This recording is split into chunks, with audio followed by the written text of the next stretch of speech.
Okay. I want to start this a little early. Okay. I want to start this a little early. Ah, wait, I'm hearing myself.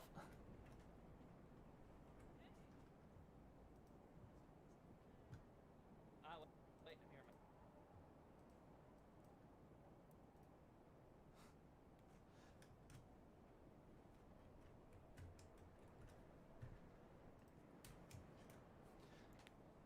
Okay. That should do it. Technical difficulties right off the bat. Sounds about right.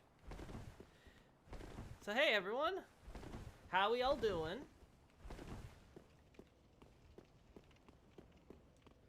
We're gonna be getting ourselves started. Hopefully audio's fine. I thought it was a little quiet last stream, so I turned it up a little bit just for the sake of everyone's sanity. They're not just hearing my voice, they actually get a little bit more of the game audio. So just tell me if you can still hear me good. Want to make sure that we've got the audio balance right. Let's start from here. Today we're going to be heading down to Undead Settlement, so let's obviously get some stuff in Cemetery of Ash out of the way first. Duh.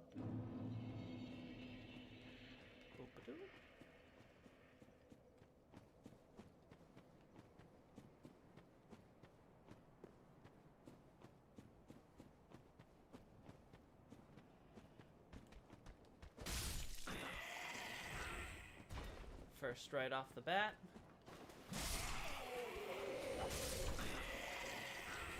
Starting to feel that strength upgrade, finally.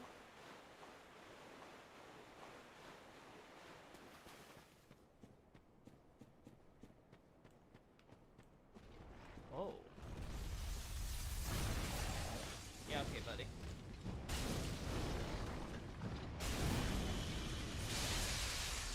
That was close.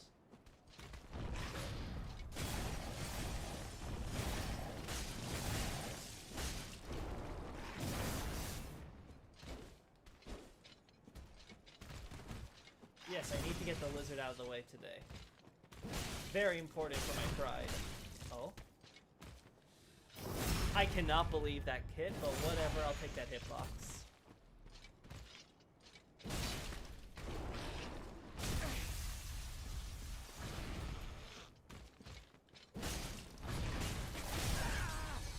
Woo! Yeah, I'll take that. Not dead, at least.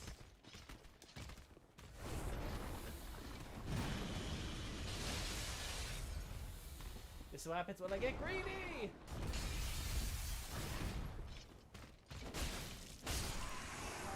Dark Souls truly is a game which tests you against your human nature. Actually, yeah, no drops, okay. So that's out of the way. Now let's get the Master killed. Make him fall off a cliff or something. Let us see.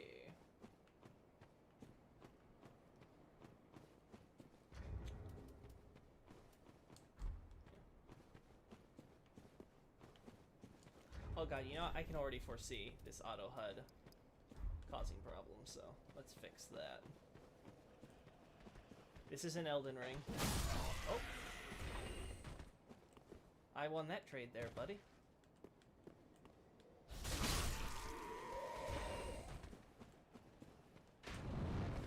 Yeah, that's how arrows work, sure.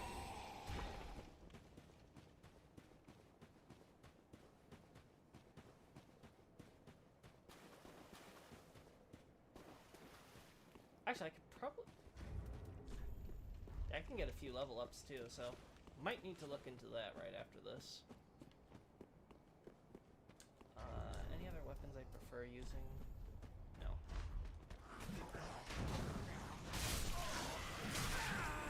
Oh, no. Well, this is not a ideal situation. That's better. Alright.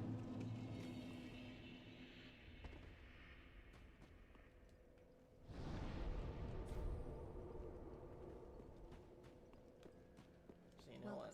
Let's get this out of the way. What do we want?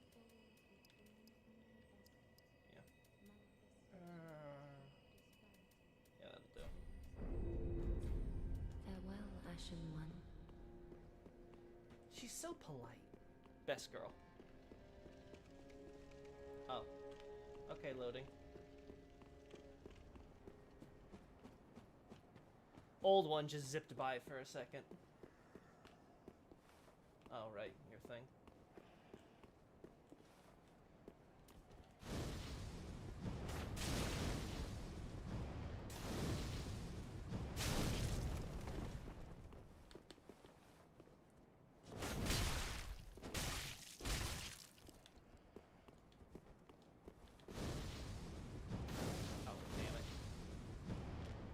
Yes, yes, roll yourself off the cliff.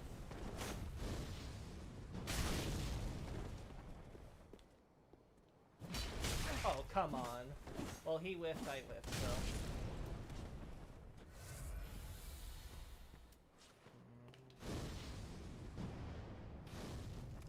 Come back here, you coward. I thought you were a master. Fight like the sword master you think you are.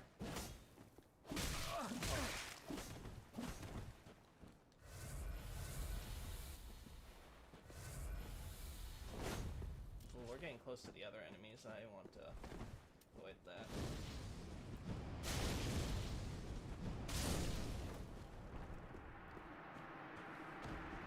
Alright, here we go. Everything's right in the world. There's nothing else up here, is there? Nope. It's just over here, so let's grab that stuff and then we can... Oh! Hey, butthole.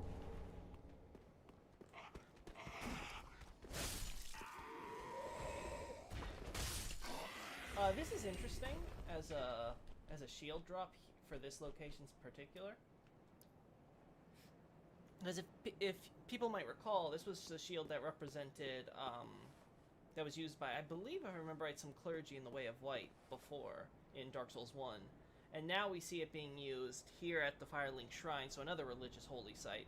But it was associated with the Way of White specifically because, in part, there was this idea of the two-headed eagle being a symbol of empire. So this idea, of course, the Way of White being this widespread, essentially like religious theocracy across the setting of Dark Souls 1. It's interesting to see it now being used here to kind of possibly hint at that there's the Way of White continues to be a force, even over here in Lothric with its own religion. Huh.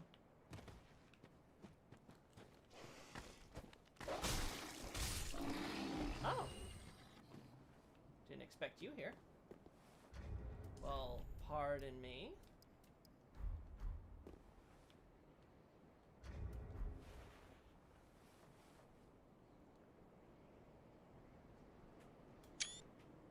Go. Gotta take those screenshots for future website posts. Might even update Hawkwood with this. Any other good angles we got? Not really. Maybe here.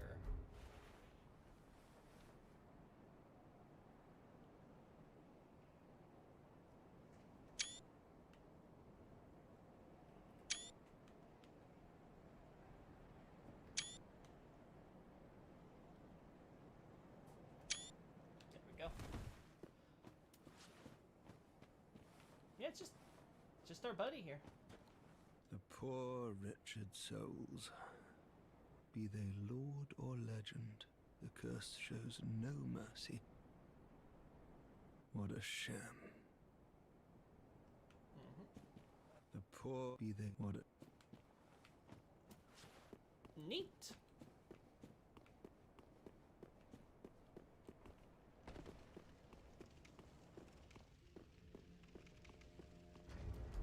There's our Princey boy over there. Patches in here yet. Huh. Someone didn't do their job with the candle lighting.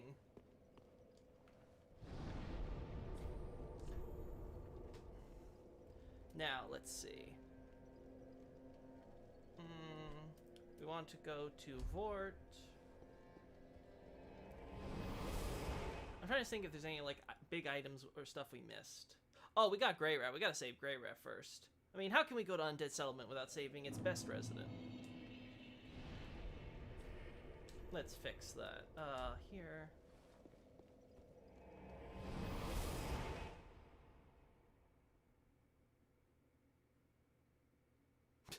It just might have a deficit of staff. Yeah. Just might be. You know, it might be a little understaffed, only slightly. I mean, old woman's just sitting there doing nothing. She can do some cleaning. She's supposed to be the maid. Besides, aren't the firekeepers supposed to be the candle maidens? Oh. Forgot that. I don't know why these assassins are giving me so much trouble this playthrough.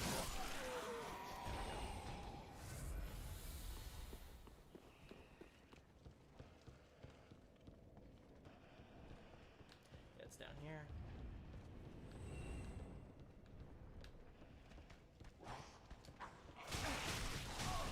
Oh, God.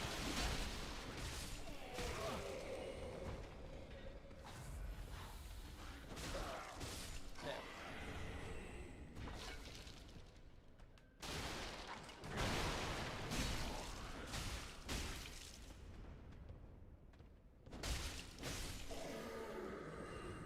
Thank God your AI wasn't aggressive.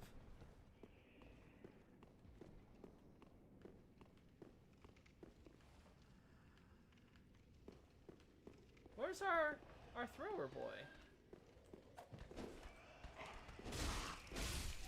Does he not respawn? I don't remember that being a thing. I feel like I hear him, but he spawned weird. Oh well. Doesn't matter.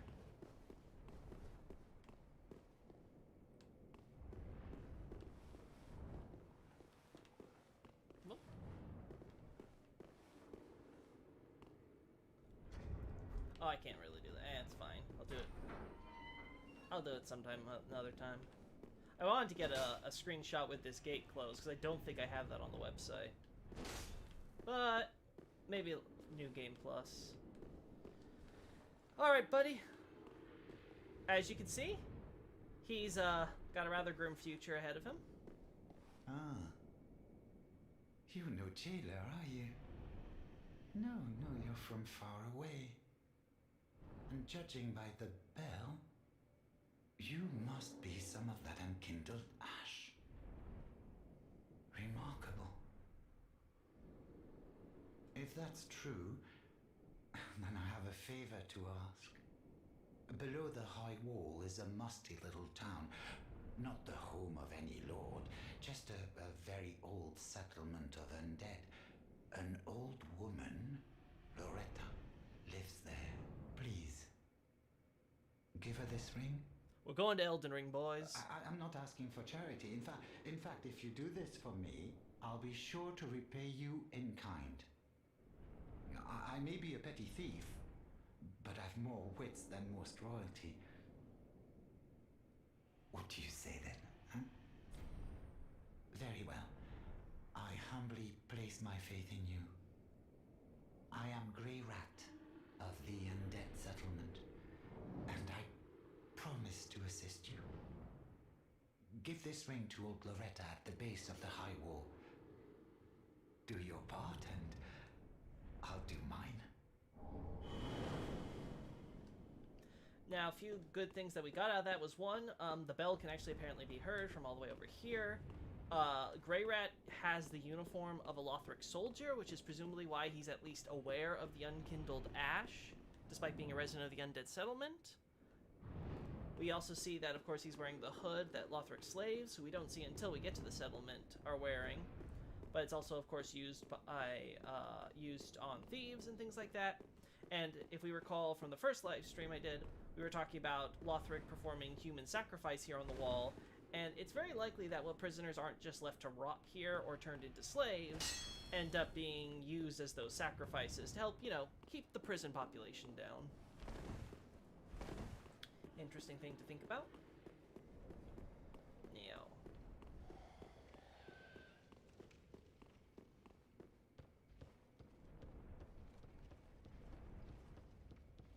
Whoa. Let's go up here.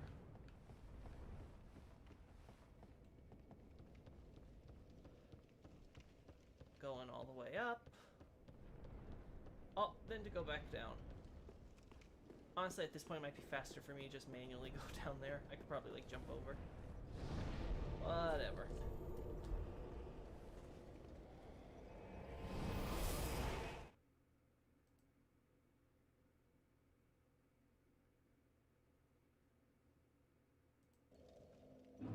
There we are.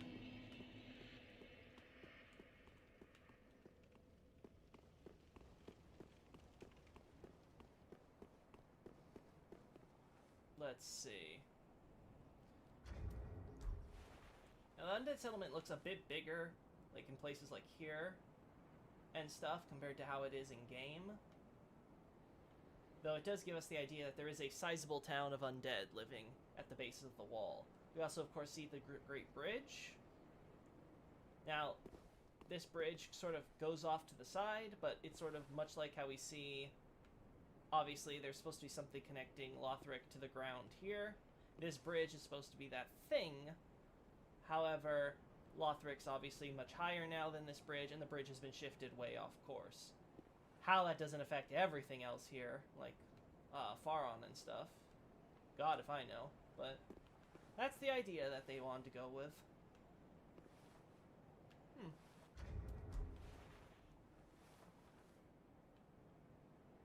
Interesting to note there, too. Whoa. Oh! That was embarrassing.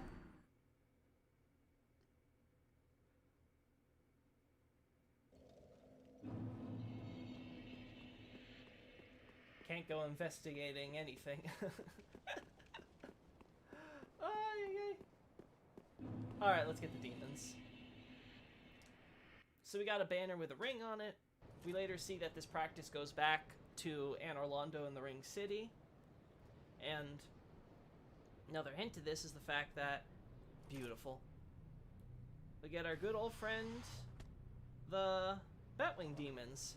And they still haven't cleaned up that blood off their hands, like seriously. Like guys, like just go to a river. I don't want your bloodied arms all over me.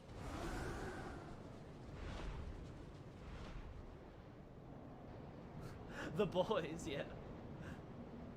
Me and the boys going down to town. Yeah, that's easiest bonfire of my life. Alright, so we got Cathedral over here. We got the church, one of our most striking features of this town, for being one of the purely stone structures that we really see here. There's a bunch of mixture here of wood and stone over there. We got our giant, who does not know how to use a bow correctly. Going to a river with lightning weapons sounds like a fun idea. They don't have to put the lightning weapons in there with them, Sneed. we can be smart about this. I know they're demons, but you know, they still got their brains. We don't have to be dumb about this. Alright. So, as we see at the bridge, we got these carts. Now, Dark Souls, like Elden Ring, has this wonderful habit of not giving us horse corpses. We get this in Demon Souls, we get this in Bloodborne, we get this in, Sekiro, I believe. So, like, every game seems to give us, horses except the Dark Souls games. I don't know why. Do the horses just magically disappear? Is there some deepest lore? I don't know. What I can say, though, is that these are supposed to be horse-drawn carriages that have been derailed, clearly, by the destruction to the bridge. We can see their cargo look to be these undead. As we can see, these things are kind of made with slots to kind of, like, pack them in there, almost like a hearse. Logarius disagrees. Yes, okay. Logarius is like, listen. If we're good, it's okay to be dumb. As far as... that doesn't mean we need to be dumb. Alrighty. Now, all these wonderful guys who break free from their carriages are like, okay, hey, can you let us in? We're poor little hollows, just like let us enjoy some sanctuary. But The town disagrees. We got this buddy over here. Sicking all the dogs.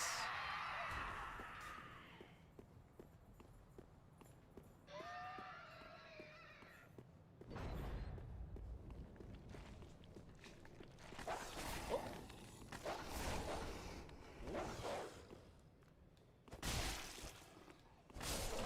As we can see, this isn't the first time that they've sicked the dogs on them either, because we got these boys who are feasting on a corpse by one of these carriages, so... Town is saying, nope, we don't care about your problems, no outsiders.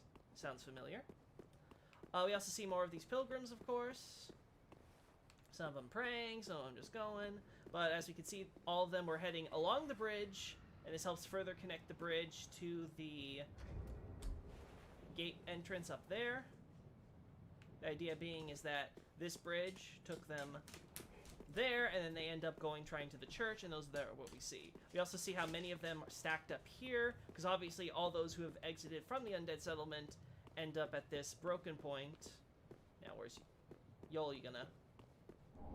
Oh, Yoel's not talking. Okay. And then we can see, I believe, a few more of these guys. Oh, no, maybe we don't. But yeah, they basically end up stacking up here. Come on, Yoel, where are you? There you are. Please, grant me death. Undo my shackles.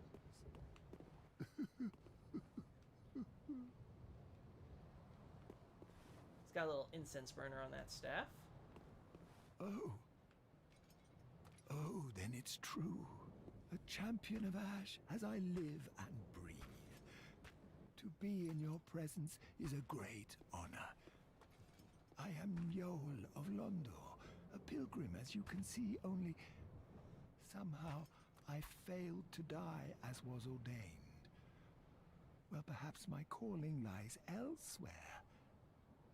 Say, champion of Ash, how does the idea of taking me into your service strike you? I was once a sorcerer. Surely I can be of use. Okay, so, obviously accept. I need those free level ups. I am honored, truly. I should be dead. Yeah, it would be interesting to see them as an enemy. Yet you have granted me purpose anew. I, Yoel of Londo, do solemnly swear myself to you. Yeah, so we get our first real look at the pilgrims. Going down there. Hey, look, it's the cut flame. We're not going to be seeing that when we get down there. Oh, Dark Souls 3. Just don't look down or up. Just look straight ahead. Never back. Yeah, I've seen some of the video where some of the enemies are restored. It's interesting to kind of have different, see what enemies just didn't end up making the cut. And got cut. Alright. Oh. Come on. Come on. Come on, buddy. There we go.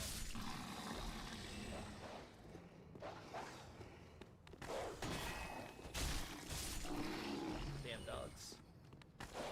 Oh.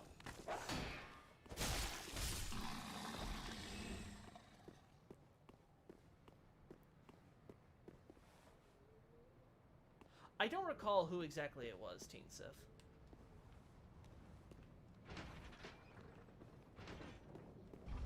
Now, I'll be honest, I don't know why you would have this giant defensive gate here, and then build a lever so anyone from outside can just open it, including these hollows who ignore it. But hey, they're hollows, too dumb probably at this point.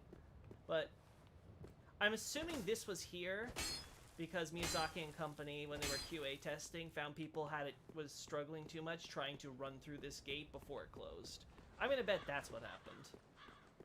Just my suspicion. Because they build the bonfire here, but then they just give you another one here. And I feel like that was designed because this was like a time thing. And they didn't have this here. But then they kind of left the bonfire there, but added this to make it easier for people. Just my suspicion. Don't need to worry about that next. So now we're in town. I love how this guy kind of walks over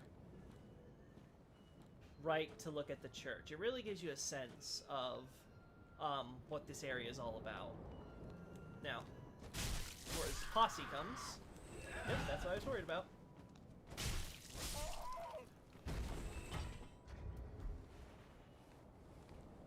Yeah, it's really impressive how the Pilgrims were even, like, as enemies. Their magic is just being super pathetic. Like, they really don't got much going for them. They're just old, decrepit hollows. So we're trying to make our way over to the church there.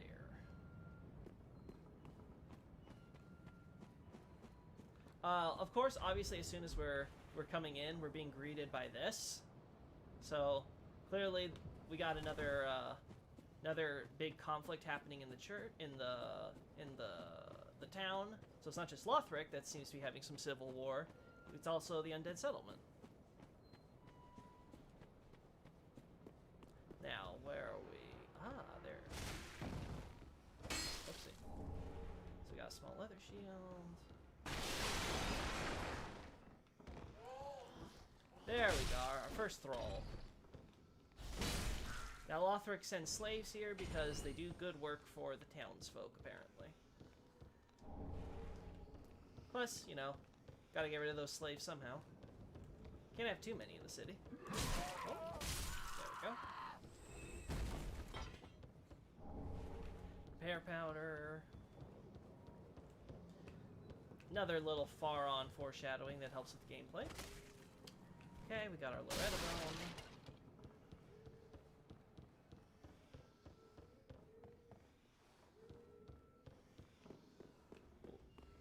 Also, of course, we see that they're particularly cruel, that they would lock a bunch of hollows in here and leave them to slowly suffer. Oh. There we go. I see you.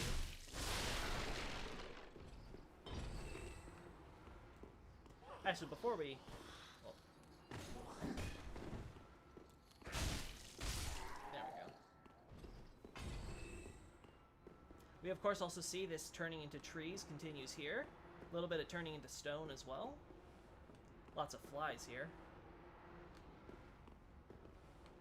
Where is it? Where's the body? There's that guy. Ah, there they are. We also see some of these enemies seem to be reusing the Archdragon Peak poses with the meditation. I wouldn't look too deep into this, but it is worth noting.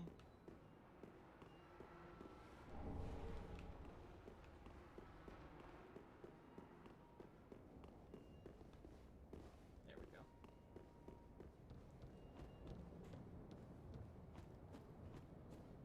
Now, we see a congregation up here, moving around.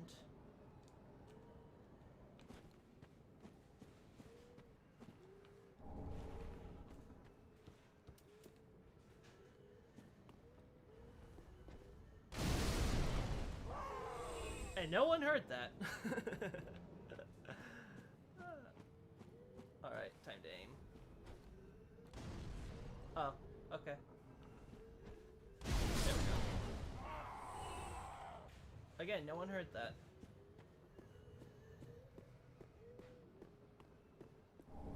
We'd see more of these carriages here to show us that yes, they are supposed to be coming in through town. There. How do we want to handle this? Do I even want to go this route? Probably not. I do want that item, though. Let's worry about all the tertiary folks. Get out of here. As we can see, a lot of the seismic activity, which has caused problems for Lothric, is also causing trouble for the settlement. Sucks to be those people. They have sort of adapted, though.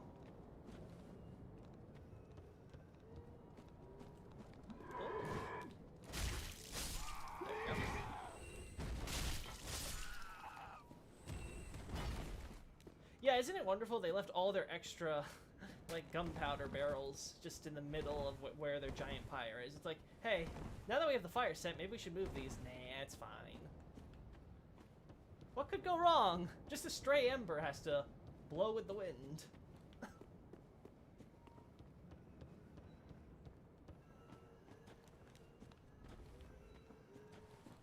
Where are you?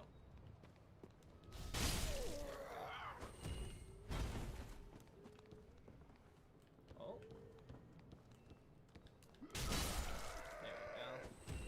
There we go. Titanite shard. We don't want to worry about these guys later, so.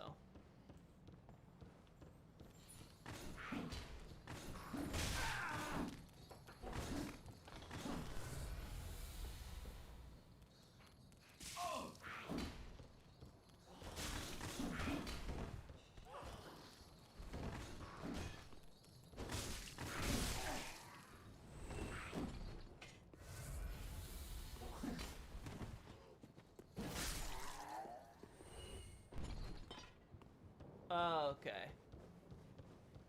That was slightly more stressful than it needed to be.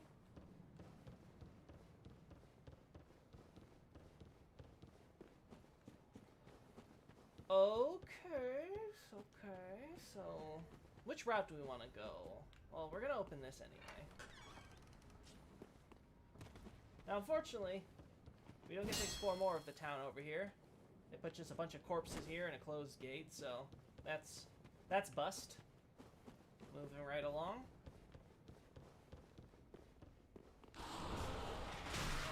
Right.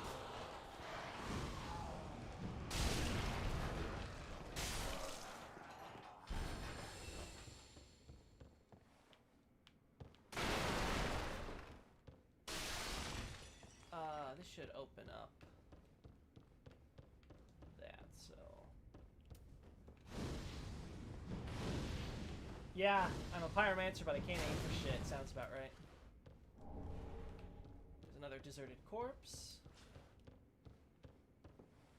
Okay, so we go in this room.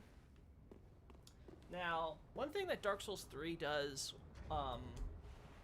differently from Dark Souls 1, and I think 2 as well, but correct me if I'm wrong, is it actually divorces items from the corpse or the chest. You can just have an item just laying on a table.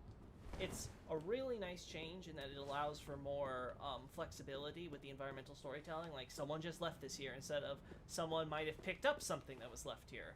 Just helps kind of create some nuances to the gameplay. Now, we know this person is probably undead because they're making themselves Estus soup. They also seem to be a warrior of sunlight. But there is no body here. It looks like they moved on and locked the door before they left. So, interesting little detail. Now, it's possible that this is just a normal resident of the town. And they used to, again, be someone who lived in Lothric, but then they turned undead and they were shipped out. Because that's the idea, right? Like, Lothric does what everyone does when people turn undead. It's like, okay, my population's turning undead. We don't want to end up like Baldur, so we're just gonna, like, exile all of you before you become a problem.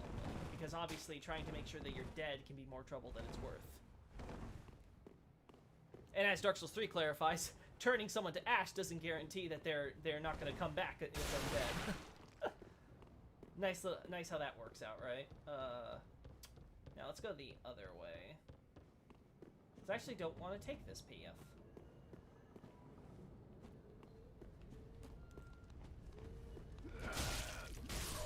Alright, let's worry about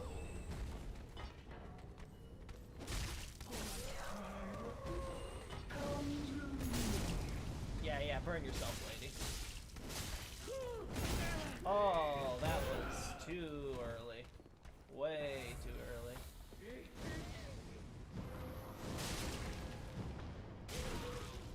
Oh, come on.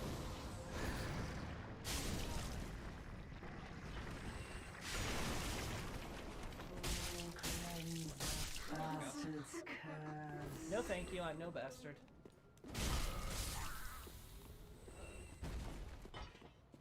Now, let's see. Workers hit. Do I want this thief stuff? Sure. Why not? You know what? I don't want it that badly.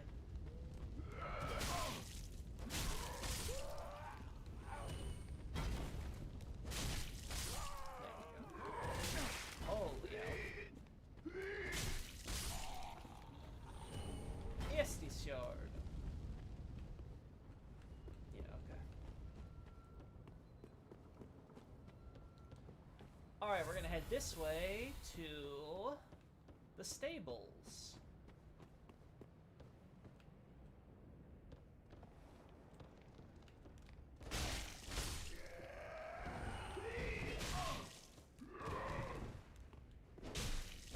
Okay, yeah, no point two-handing. Another deserted corpse. Roll boy. Oh god, you are tankier than I remember.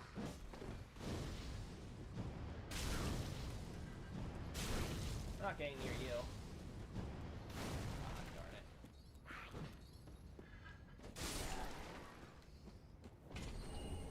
Glad that didn't whiff. I don't know if I could have dodged in time for recovery. Can we open this way? Yeah, we can.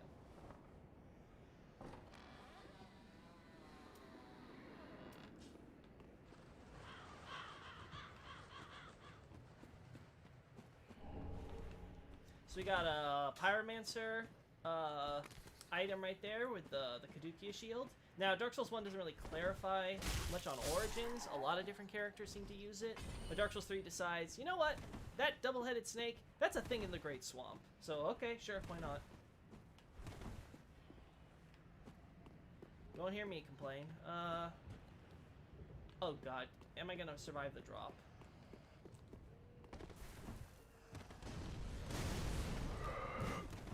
Yep, I survived.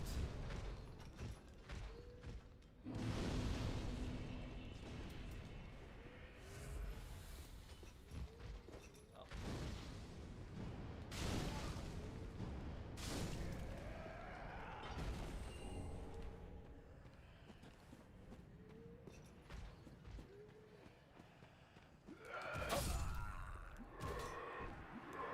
I knew it was coming and I still got hit.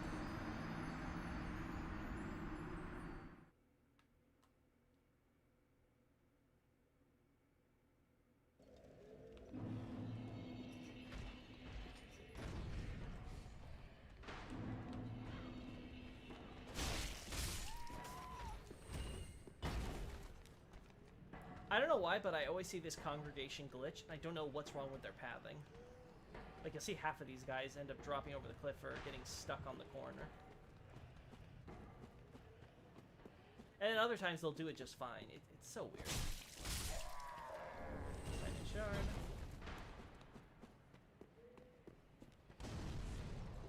Alright, I think that's enough for level up and maybe weapon upgrade. Yeah, Firelink Shrine.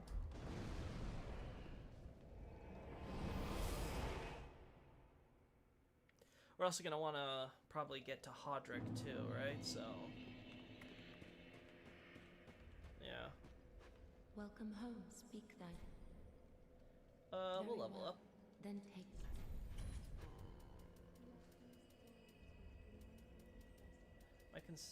Yeah, still worried more about...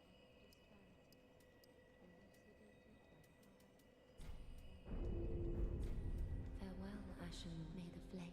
There we go.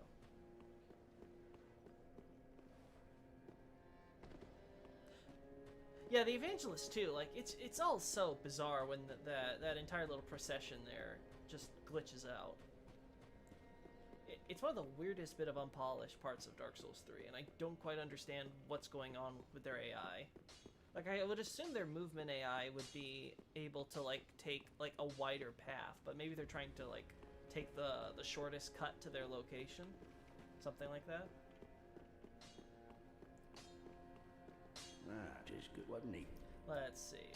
Reinforcing weapon.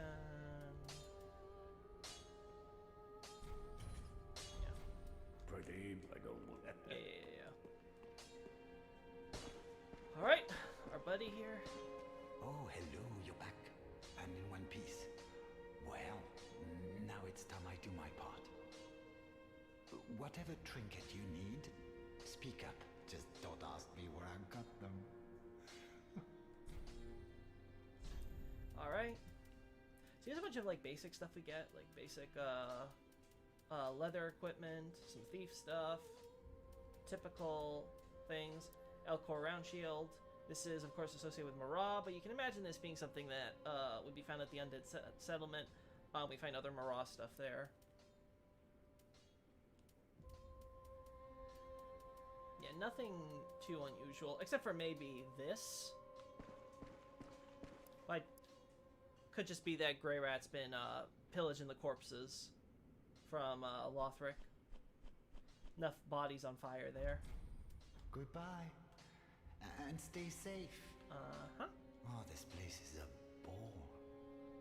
What good is thievery if you've nowhere to go? God, Dark Souls 3's voice acting was so good. Oh, hello, you and in one piece. Yeah. Now we can do this. Heavens, she was already dead. Thank you. I'm not surprised, though. Almost a relief, really.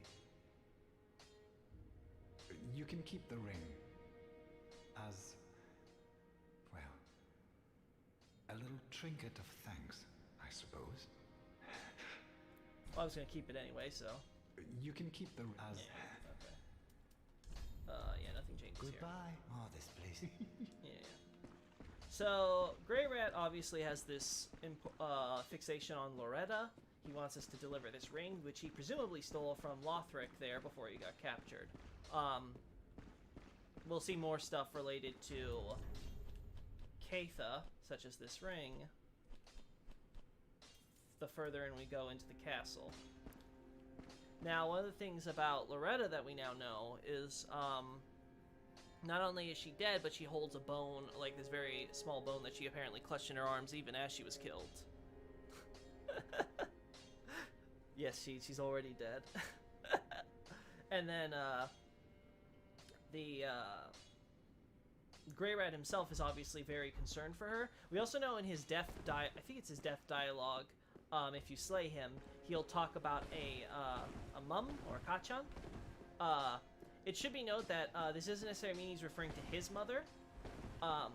It's common that if you have it's common, say, if you're a parent with a child, that you'll refer to your wife as mom or mother or things like that. Yeah, it happens a little bit in English, but not as frequently as you'll see it in Japanese, or at least Japanese media.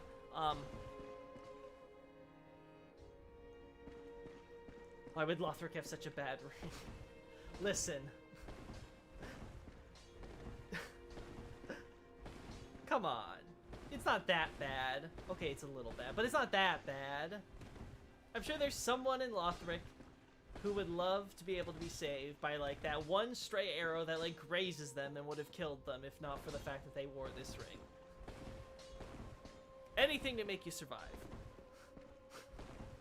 Yeah, it's pretty bad. Then, so we have this idea that Loretta is probably Greirat's wife. The bone in her hand is probably their child, who, obviously died young.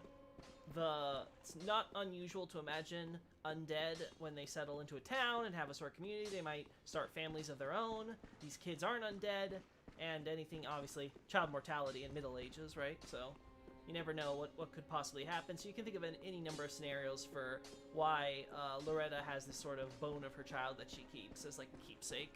And then Greirat, the husband, is going out stealing in order to help kind of support her at the very least. Because if he can't do anything else while he's captured, he wants to at least make sure that she has something she can pawn off and make a living in the town a little longer. So it's a nice little succinct piece of storytelling. Like I said, though, you don't get all the pieces. Like, you can get a general sense, but you don't get, like, a more exact sense until you kind of, like, go through the just genocide him route. And now we're gonna go... Yeah, we're gonna go the other route now. Because we want to get to Hodrick.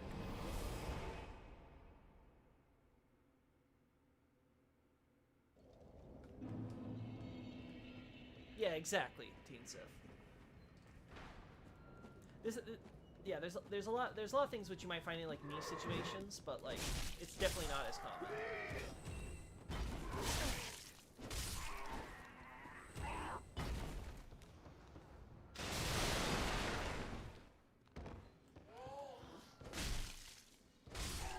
we go.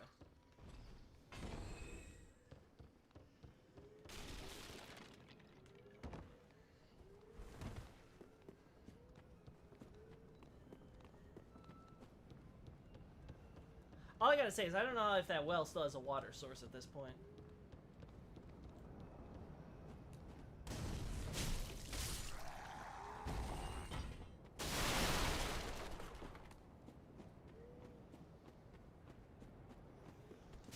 Ah, damn.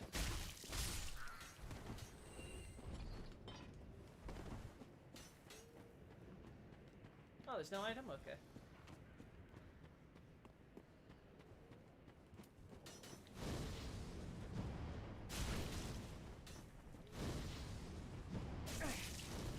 Ah, darn it.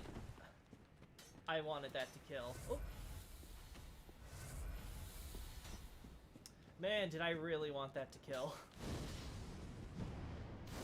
Ah, he's too far away. Darn.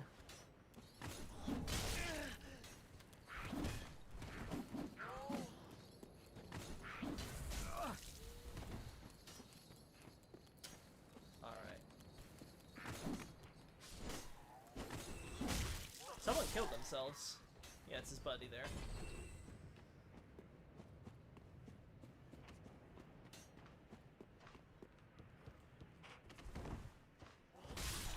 You made me waste fireballs.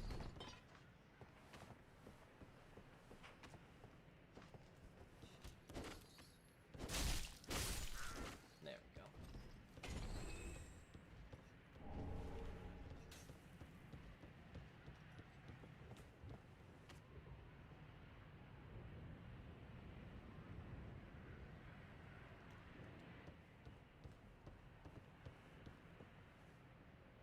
So you think that these bodies in the packages are alive, Scantier? Scantier? I don't know how to pronounce that. Apologies.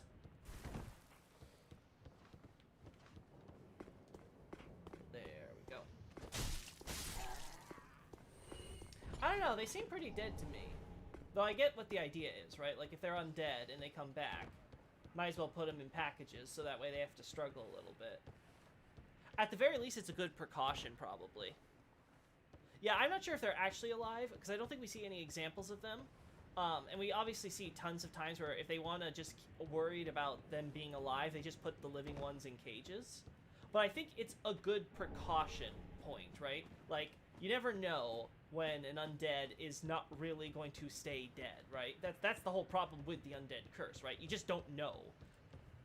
John here could look pretty dead, and then suddenly, like, just a day later, or later that night, or in a few hours, who knows when, who knows where, he's gonna just spring back to life. And he may not have his mind when he springs back to life. And if he's hollow like that, well, that's gonna cause some problems. Another Nana disappeared.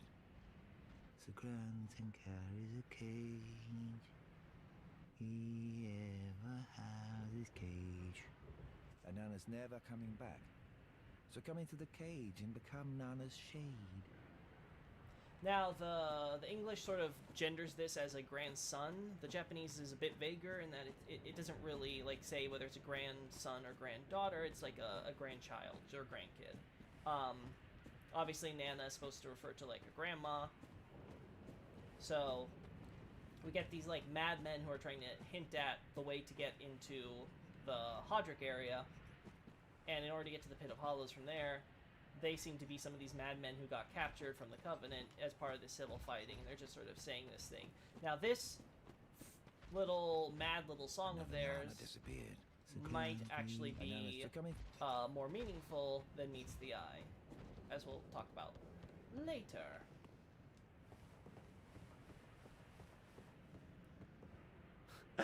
It's made up, so pronounce it however. I mean, hey, works for me.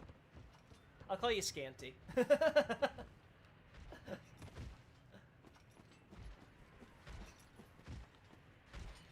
we don't want to kill you. Oh, I don't want to kill you, but I want to get into... I don't want to have to come back here later.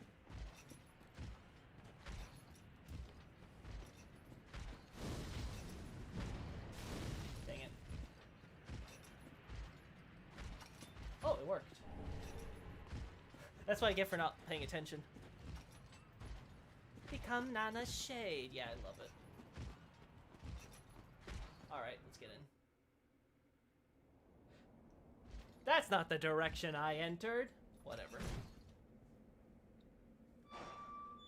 So as we can see, this manservant here is a sympathizer. This is also our first look at the manservant, but it gives us an idea that they're the ones who kind of do all the hard labor. They're big, they're bulky, they're lumbering.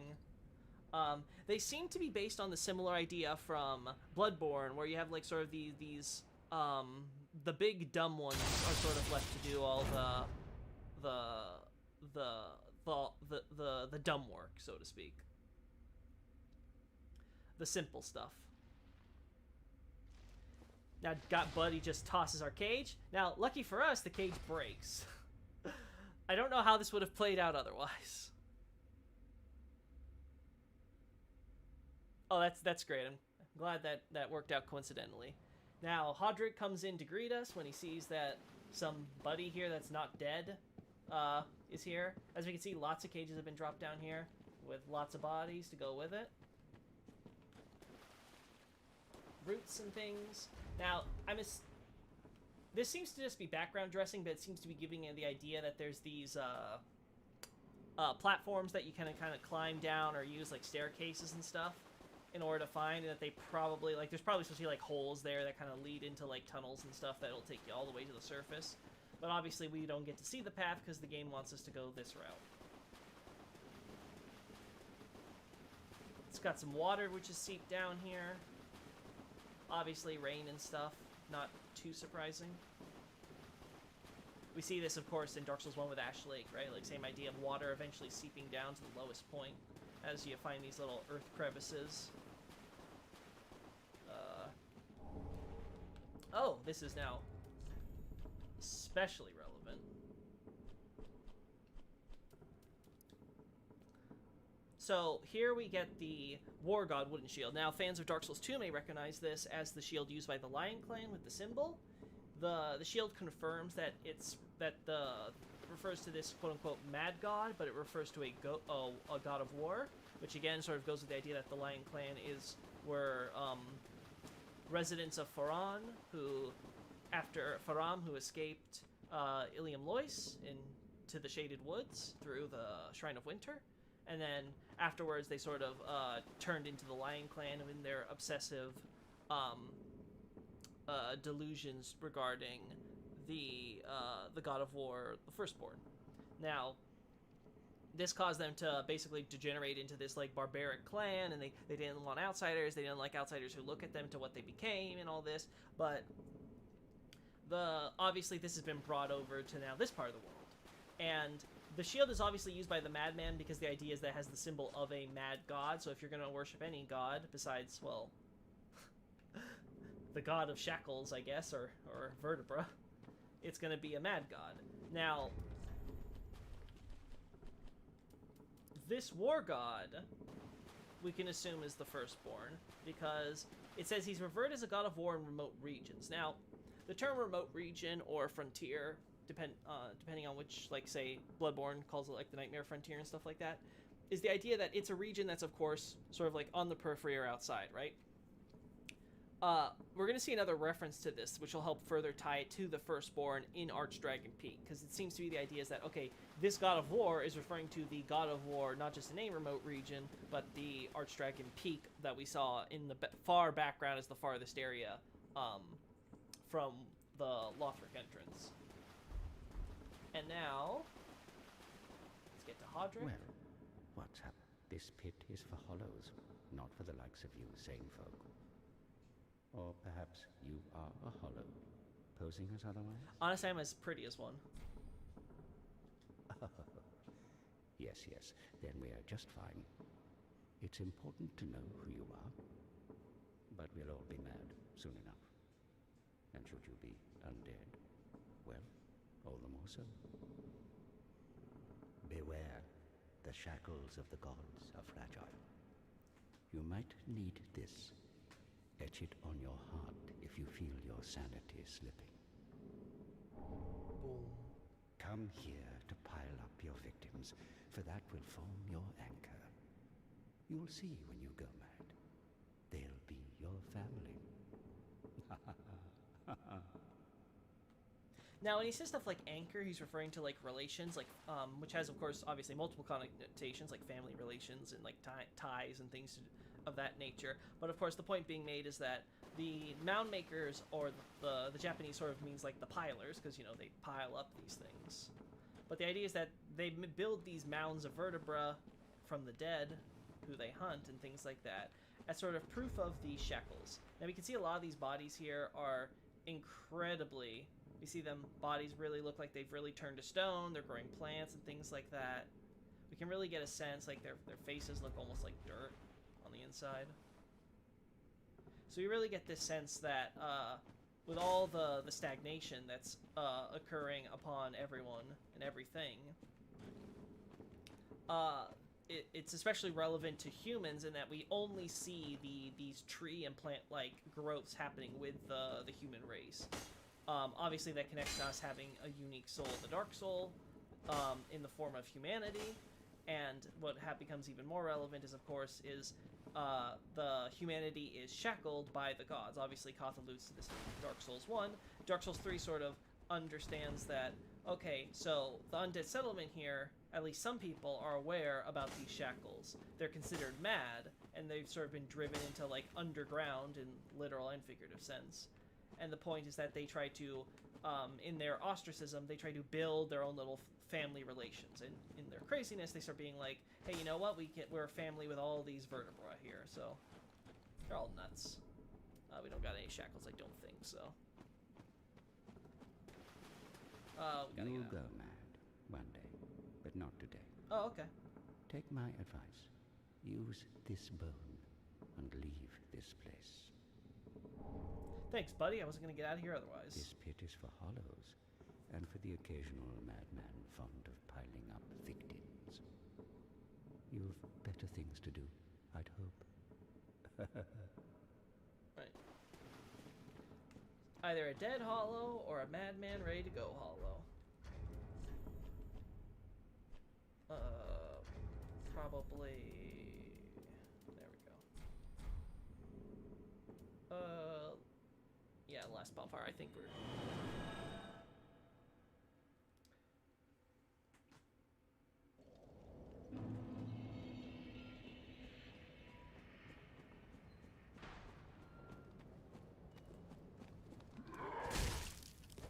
All right,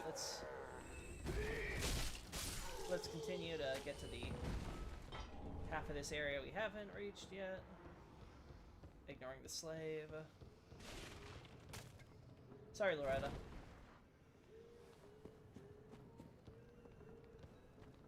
In some respects, yes. It's not so much that they're worshipping going hollow, though, in that they're sort of worshipping because they have no one. The only thing they do have is the knowledge that the fact that the gods have shackled the true state of human nature, which is the hollow form, their immortality, their dark soul, the essence of what makes them human. And so to rectify that, it's like, well, if you've got nothing left, you may as well, at least in their deranged minds, out of desperation, think, well, this can be my family. So they sort of like show this sort of like familial piety, as it would, and it just so happens that it's in personifying the shackles that they hunt and grab, right? And that's the idea of, okay, we continue to kill in order to continue to prove that, see, you have shackles too, everyone has these shackles, they do exist, and you'll now join us as part of the family in death. Oh. Now, you'll see a lot of people make big deal about these enemies with red eyes. I do not put much stock into them. I just consider them as more powered up characters. The reason why some people try to draw a larger connection is because these glowing red eye effects are also used for the Pus of Man. And the Pus of Man, in many respects, do sort of they're harbored within man, right? So the idea is that, okay, well, if you've got glowing red eyes, that probably implies that you have the Pus of Man starting to burgeon within you or something like that. I get it, but I don't see the full connection. A lot of these enemies just look like they're just stronger versions of other enemies. How do you distinguish that very clearly? Well, you give them red eyes. We don't ever see anything kind of get done with the pus. We see some enemies who have like strong connections to the dark that don't have red eyes and things like that. So I don't find it very consistent enough factor.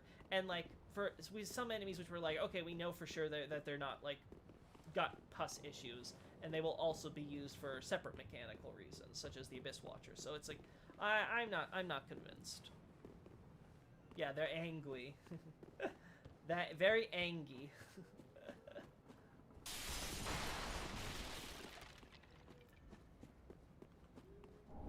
Soul of an Unknown Traveler. God, that almost looked like a window glass for a second. Oh, sorry. So again, we're starting to see more of this this stuff here. Again, more idea that, okay, people have died or they've left some of their Dark Souls behind, and that's become these little plant things here.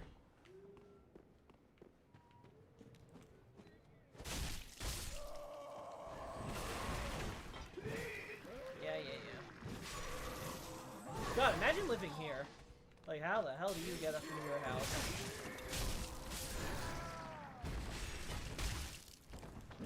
I thought you were gonna poise that. Oh. I definitely not.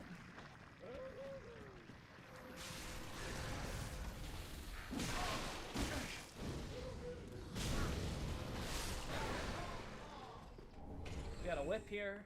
So we got some torture implications going on.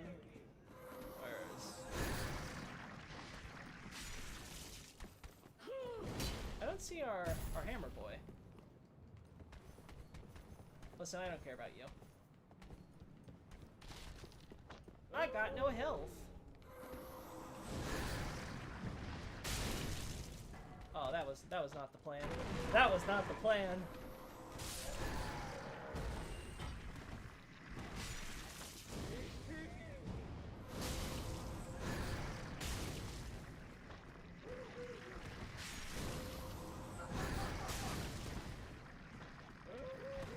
I messed this up once and I'm dead, so.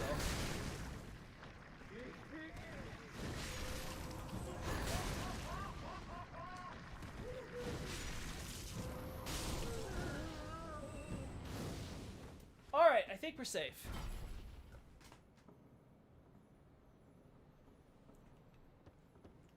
Yeah, exactly. There's some stuff where, yes, sometimes they obviously this is a game and they try to integrate lore with the gameplay, right? Like, for example, they don't just give you a checkpoint system, you know, they try to give you bonfires, right? They try to integrate sort of the gameplay features into the world. But it's not like every little thing has to necessarily be connected to lore, and we have various cases where it's just you can verifiably say it's not, or else everything's just completely nonsensical. So, like, at some point you just have to accept that, yes, me hitting this enemy in the toe until it dies is not lore, it's gameplay. Oh.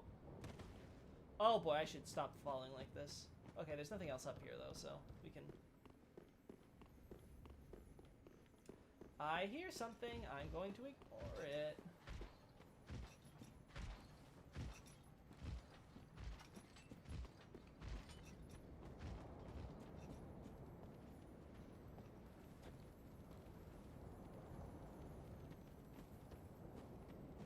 Well, honestly, I think the reason why it's random though is because you have so much potential Estus depending on how you handle your flasks.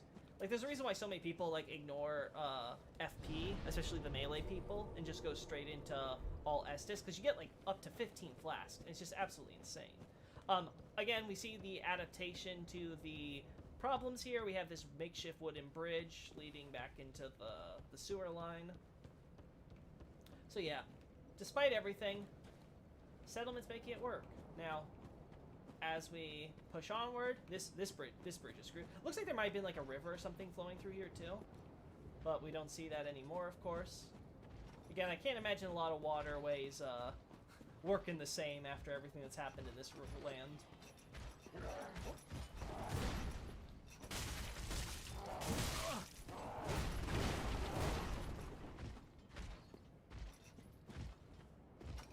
Yeah, I like how Elden Ring handles the healing flask thing as well. Yeah. There we go. Uh-oh, what do we got here?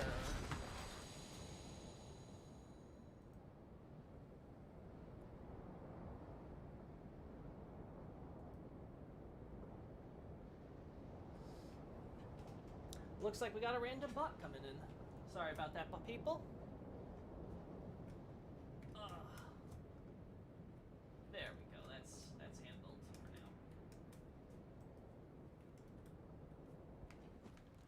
now. Moving right along. I'm sure ER is a lot of people's favorite. It's the fastest selling game in FromSoft's lineup, right? Like, because I think Dark Souls 3 sold like what, like 11 million, 10 million? Elden Ring like sold like 15 million or something like that. It's still crazy to me how much Dark Souls 3 sold too, by the way. Like, I thought Dark Souls 1 would be like close to it, but no, it's like it's by far and away Dark Souls 3, which I find so weird to me that like Dark Souls 3 is probably a lot of people's first Souls game, and now like Elden Ring is probably gonna be most people's first Souls game. Oh darn you! That's the wrong one.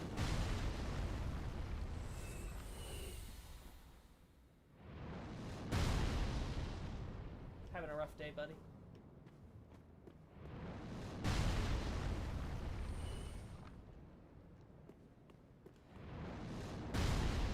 Yeah, I think Elden Ring is perhaps one of the few examples of a game which more or less made its hype. It's ended up staying pretty consistent.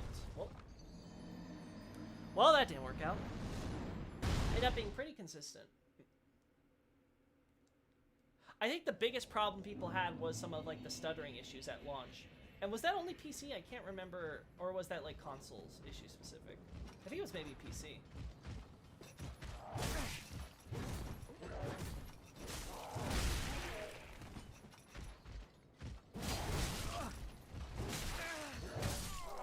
Oh, I deserve that.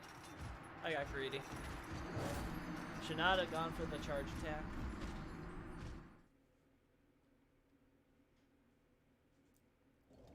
Yeah, but that's sort of like saying, like, because, like, Bloodborne is closer to a Soul, or I guess I should clarify my position. So, like, I consider the Souls game lineup to basically go Demon Souls, Dark Souls, then Elden Ring. I don't really consider a lot, like, Bloodborne, I can kind of say it's, like, quasi in there, but I really consider Bloodborne and Sekiro to kind of be, like, their own thing spawning off. Sekiro especially. Just because, like, so... Imagine, like, so, like, you have, like, all these specific mechanical changes that are just specific to these games that you're not really gonna ever see, like, brought back into, quote-unquote, like, the mainline formula on, like, the development tree, right? Like, they're gonna probably keep on making games like, Elden Ring, Dark Souls, with, like, these certain mechanics with dodge rolling and stuff. And then games like Bloodborne or Sekiro, etc. are gonna have, like, their own little, like, sidestep mechanics or parry and stuff like that. And maybe they'll bring back some of that stuff back into the mainline tree, like the main trunk. But like most of it's going to be like kind of like experimental branches, and then we'll see what kind of we can implement back. We can kind of like implement back into our future titles.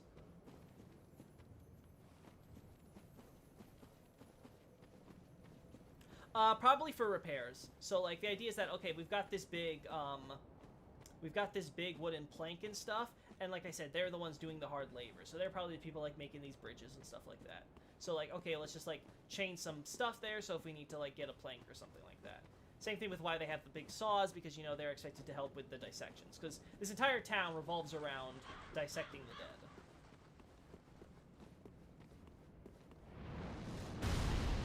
There we go.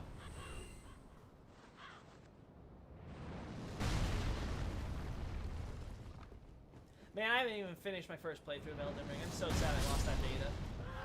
I was actually having a lot of fun with my like little Twitter diary of the game. Alright, let's get our ashes. Stop it, giant me friend! Hey, Claire.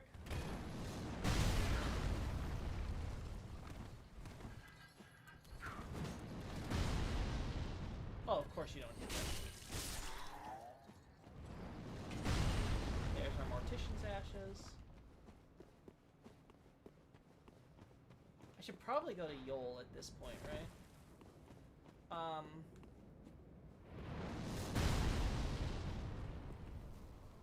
I'm gonna regret this. Yeah, I'm gonna regret this.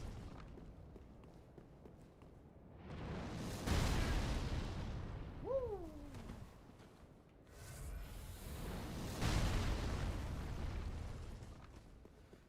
Hey, Lucille Tree. Alright, where are you? There you are.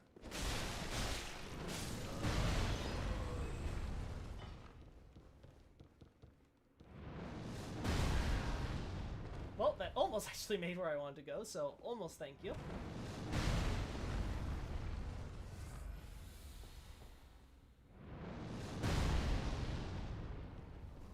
Yeah, I agree. I don't understand the classification outside the fact that it's quote-unquote hard. Like, it's mechanical, like, I don't know if you could really argue it's in the same genre. Like, it's just, it's so wildly different.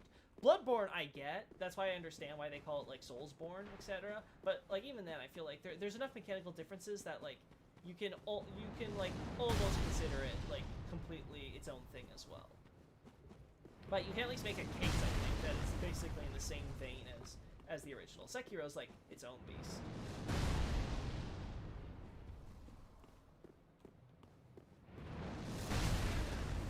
Well, now that we're safe from Big Boy here, we got this, like, formal little graveyard area to this church. It's been broken up by the seismic activity, but we can, in fact, see that there's, like, this little Mortician house here for it. There's another hut over there, and a bunch of houses and stuff that I think we can maybe see from some angles in the back. Regardless, we get this idea that clerics obviously work here. We see an undead cleric corpse here. We find more cleric stuff around here, so there's this idea that a lot of Way of White people have either been coming through here or have been staying and residing here. Either way, they've been killed by the fanatics now. And we also, of course, get this clear idea that, okay, these are morticians. They do their job, basically dissecting the dead, and the implication being is that with all the fire and everything that we also get from this place, and obviously the Lothric slaves and all that, is that, okay, they're supposed to help out dissect the pus, so that way we don't start seeing, like, a bunch of pus undead becoming a problem. Just make sure all that Dark Soul is good. Again, this also ties back into the Mound-Maker. Some people who realize, oh, hey, where's this pus coming from? Oh, it's coming from the humanity. Where's this humanity? Oh, it's coming from this weird vertebrae. What's with this weird vertebrae? Hey, wait a second. I wish there was, like, a door or something here. I don't like that this is just blocked off. We see, of course, our another little burial sanctuary. So there's a bunch of stuff to show the burials. Again, goes to the Pit of Hollows, is directly below us. Also gives us the sign of them worshipping. So we've got this kind of idea of where this tree is. They call it a spirit tree, but again, it's using the kanji for kami. So there's this idea that it's considered a god, basically. Hence the veneration. And the idea being is, of course, is that they're stuffing curses in that god in order to seal away all the bad stuff. So this is supposed to be a place where all the terrible curse stuff is being gotten rid of. You got the Pit of Hollows below, you got the graveyard out front, you got the tree here. It's getting rid of all the curse, because that's what undead desperately want. Also note that this architecture and statues here are the same as that we'll see in the Cathedral of the Deep.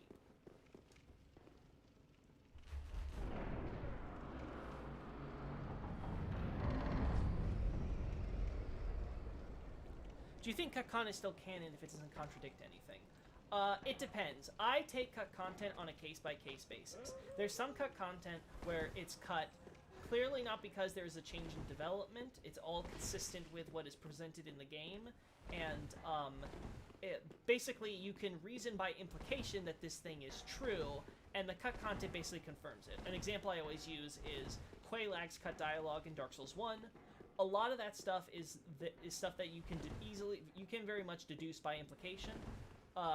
The cut dialogue sort of confirms it, and we know from Miyazaki's commentary about this cut dialogue in the DesignWorks interview that it wasn't cut for any change in idea. The problem was just that it was really exposity. Like, you don't like having an exposition dump from a villain who's just going to kill you and use you for fuel for her big master plan. Like, why is she telling you this? This is something which I like to appreciate from Miyazaki and FromSoftware a lot more, is they're a lot more willing to kind of not make sure that everyone kind of just gives away what they're thinking and feeling all the time. Like, they only kind of speak when it's appropriate to speak about these things, for the most part. And I feel like that's a stylistic choice that I'm really glad that he's committed to it, even if it means that some of the lore is a little more opaque than it need be. And yeah, right. So, like, even if there's something that's cut, and it's something that was clearly cut, they went a different idea, it doesn't necessarily fit with the final game. There's always value in just knowing what ideas are, because it could always connect or something, or it can confirm for you that they're probably an idea we had for what might be happening here. It doesn't seem so. Looking at this cut content, it seems like something where they just really didn't want to keep it in for whatever reason, right? Or there's some subtle nuances that would change how we would look at this.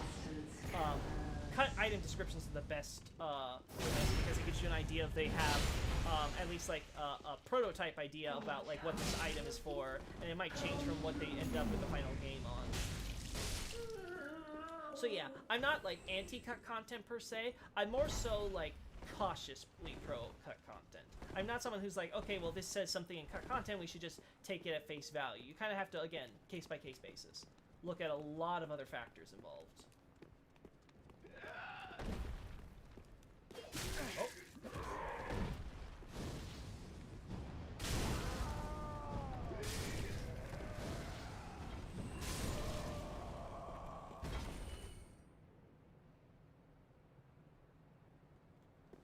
Well, yes, that's the problem with a lot of arguments, right? It's sort of like I come with my conclusion, and therefore, my conclusion I sort of like say, okay, what's the evidence that supports my conclusion first most, and it's sort of this self-fulfilling prophecy where you decide, oh well, I don't like what this says, and so therefore I'm going to ignore it, but I like what this says, so I'm gonna take it. Again, it's important to look at something in its totality, and then try to say, then apply Occam's razor and just decide, okay, well, what's the most simplest solution that's perhaps most accurate, that's presumably the most accurate within all that fits all the evidence.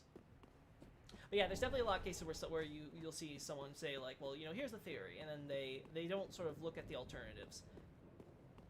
And I've looked at, like, you'll see through my website, I try to cut down on argumenting back, where the idea is like I'm trying to address every little possible theory or argument that someone can make, but I do try to be thorough enough that that basically any of the big arguments or cases where you can say, well, maybe it's this because this has like some reasonable viability, at least prima facie, then it's like, okay, well, this doesn't exactly work because X or Y, therefore my conclusion, or something like that. Like it's one of these things where like I said, you have to approach this stuff with nuance. It's very important that you don't like sort of just you don't just sort of like jump that your first impressions are necessarily the right ones, and therefore anything else to the contrary has to somehow be wrong. There we go. Where are you? Oh, there you are.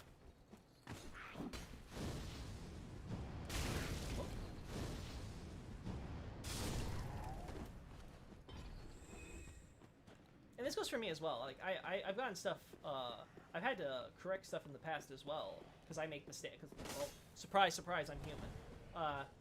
And I've made mistakes. So I'm like, oh, you know, I thought this really made sense. And then like I go back and I'm like, wait, this evidence really makes me have to kind of rethink this and re-examine sort of how I approach this. It's like, okay, you know, maybe I was jumping the gun and I was kind of too attached to the idea, and I was giving some evidence more creatively. But that's one of the things that I've actually appreciated from working on Souls content these past few years. It's definitely made me had to revise my own impressions about the game's narrative from when I first started. Like when I started this, I had a completely, I wouldn't say completely, but I had a lot of different ideas about lore and specific aspects than I did when I started. Like, okay, I gotta now like do like a serious, critical, analytical look at this before I start sharing my own ideas and stuff, right? So like. It's very weird for me. kind of where I'm at now compared to where I was.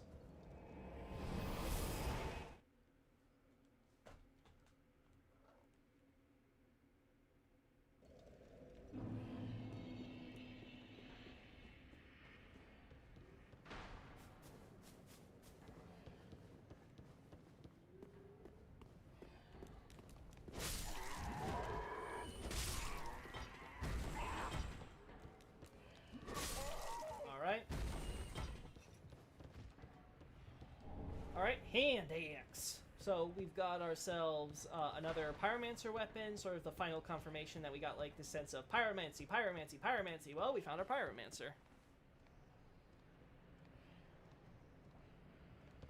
Yeah, the thing with Elden Ring is that Elden Ring's very fresh and there's a lot to process.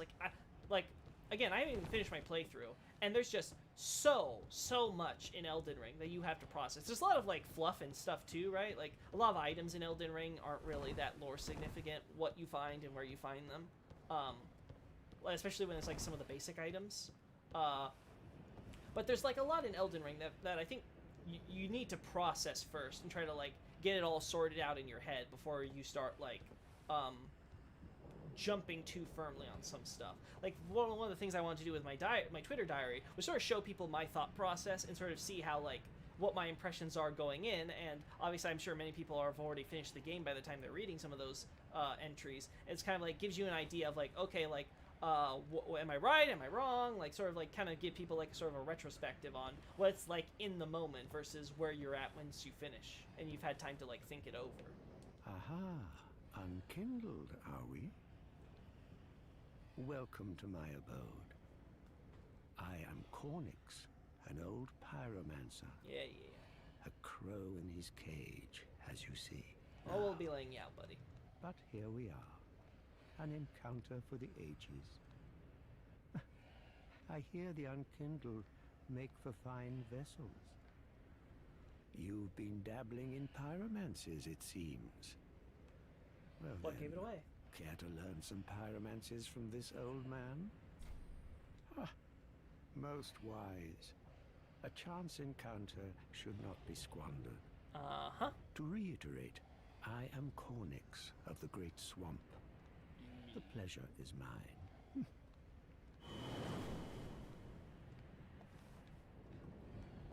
He looked a lot prettier than me, to be honest. I don't know if he's a true Great Swamp resident. He's not ugly enough. Gotta take an axe to his face first. Oh, there we go. Okay, sure, whatever.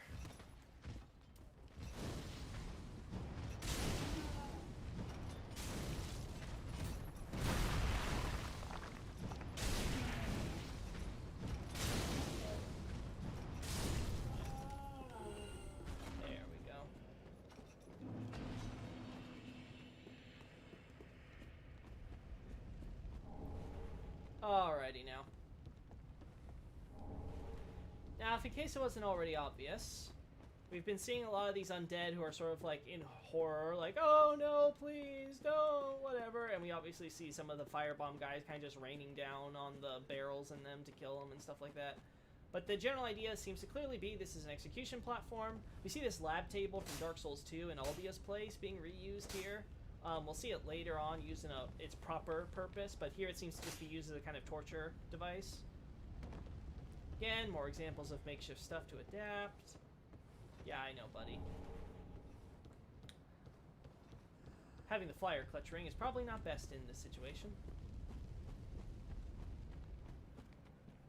Ooh. People got hung, people die, like, yeah. Just not really a nice situation to be in. I don't want to lose any more. I'm still a little too squishy for my taste.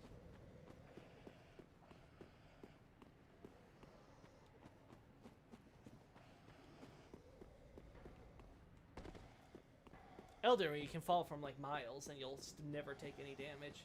Dark Souls, it's like, oh no, I jumped off a very short cliff. I just, like, sprained my ankle. Buddy. Got a procession to be going to. Got some ember. know you're gonna cause me trouble later.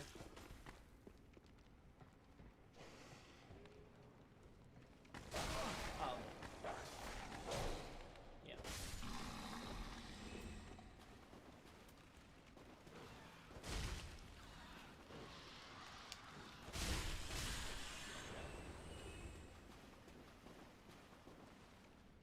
People got wheeled.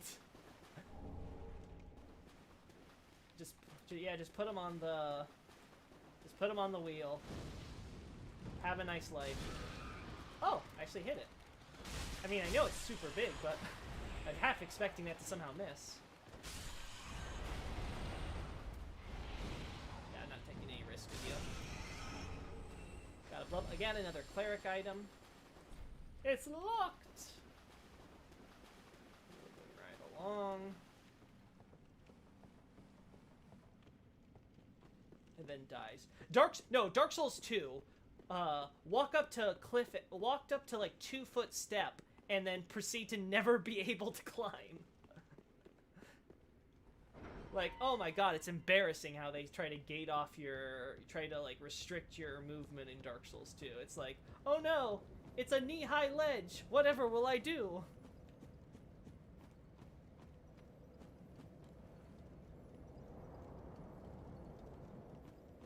Oh no, I'm not saying that Dark Souls games aren't realistic in that respect, in terms of like damage and stuff, like to an extent, right? Like it's not like, yeah, I feel like at a certain point it's more like, okay, either you take no damage, a little damage, or probably a lot to almost fatal damage, right? Like at certain points, like you either like, okay, you're gonna be fine, okay, you might have sprained something, to okay, yeah, your legs are just broken, you may as well be dead. But yeah, I agree. Compared to Elden Ring, it's a lot more realistic. I don't know what the mechanics are in Elden Ring, but they got something in it to keep their bones aligned. They can take like some mighty fine falls.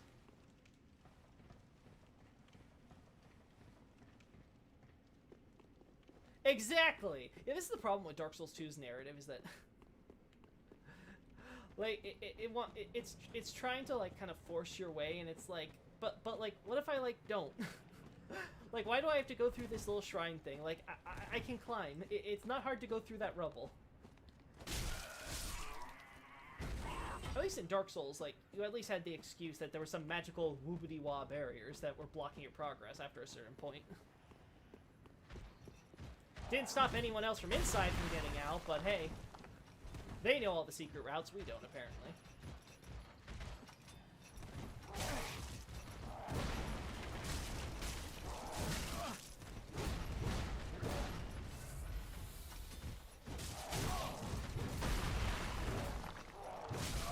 Ah, darn it. I cannot deal with the bleed right now.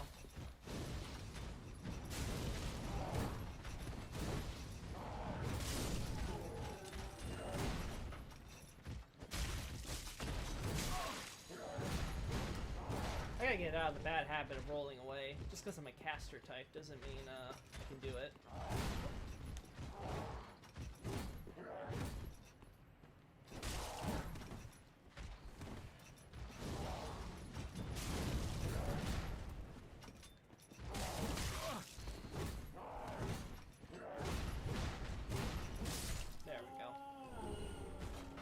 Rubbish! Well, honestly, what they should have done is just put more rubble or something there to justify it. The problem is, like, they kind of tried to skirt to make it too quote-unquote realistic with, like, having, like, okay, it's just, like, collapsing the archway and stuff like that, and a few pillars fell. And it doesn't look like it's enough to justify it. Like, you could easily imagine someone just kind of, like, squeezing through.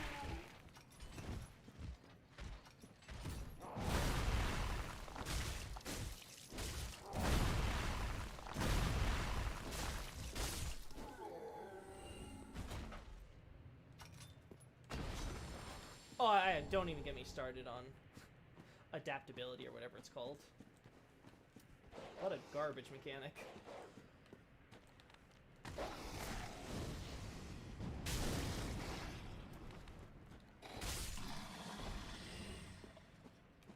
Well, doggo was not having fun there.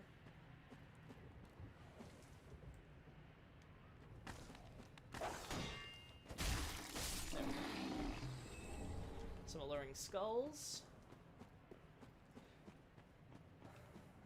Okay, so we haven't had much to say for a while. Like I said, there was this shrine that seems to have been built in order to hold it all away. It's got some cathedral architecture. We have a procession with the evangelist here. We know the evangelists come from the Cathedral of the Deep. They hand out stuff like these skulls, which should have been the first sign that maybe something was wrong when the residents were getting these. But anyway, it's free souls to help them from hollowing. We see our buddy here, Eygon. Another one of those unkindled, are you? Evidently you're not an unkindled. All you faceless undead, behaving as if you deserve respect. Not undead either. No matter. Heed my words. If you've any sense, you'll go find a coffin to huddle up inside. You, here, in this land of hollows. You're like a frail maiden on the front lines. You also noticed he really likes to sort of frame things as sort of If like a like the man others, versus woman type you're of deal. fool enough to play the champion. Then go on ahead. Traipse right past the abandoned church. Wonder why it's abandoned. You'll face death. And it won't be pretty. Enough death to leave you broken. Time after time. Go commit die. Yeah. God, I love the VAs for this. So obviously we see him just sort of standing guard watching the maiden here. You like poking around in cells, do you? Yeah. How very genteel. I like to consider this face the face of a perfect gentleman. Ah. Taking an interest in her, have you? Nah, not really. I got best girl at home. Well, she's a lost cause. Couldn't even become a firekeeper. Oh, yeah, then definitely not After best I girl. brought her all this way and got her all ready. She's beyond repair, I tell you. Well, that's not very nice. The woman's a lost cause. Couldn't even become a firekeeper. Yeah, she's not winning the best girl awards She's anytime soon. beyond repair, I tell you. Yeah, no waifu awards for her. What would you even call that type of thing? The wifeys? Anyway. So Eygon here is Knight of Carim. Got his little gargoyle motif. As we know, he's got his own little shield. He's got a huge complex when it comes to women. Both on the positive and negative side. Now, let's...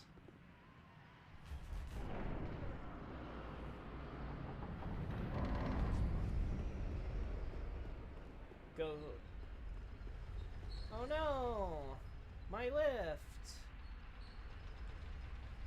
Oh hell yay! My lift!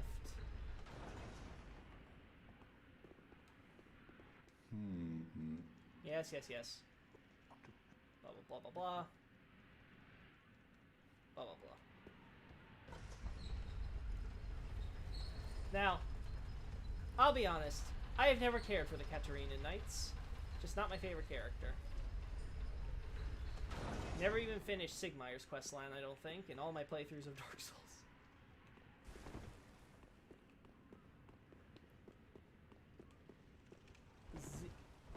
Siegward.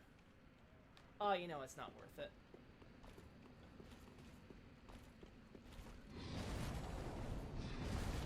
Alright. Come on, cheese! Cheese! Cheese! Yeah! Alright, so our buddy here is supposed to be guarding the gate, keeping anyone from coming in, right?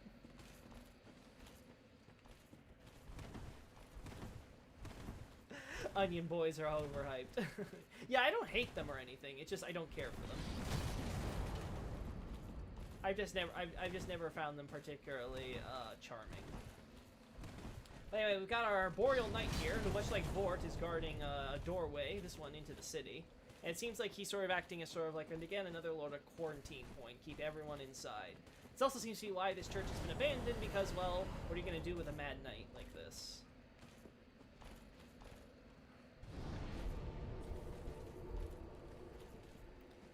Now, let's see. Yeah, we've got some time to keep going, so... Well, that did not work out as planned.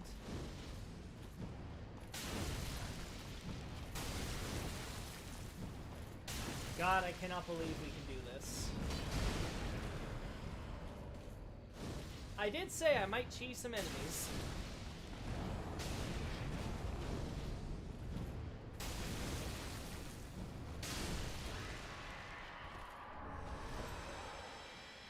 Oh. They're the himbos of Dark Souls. True enough.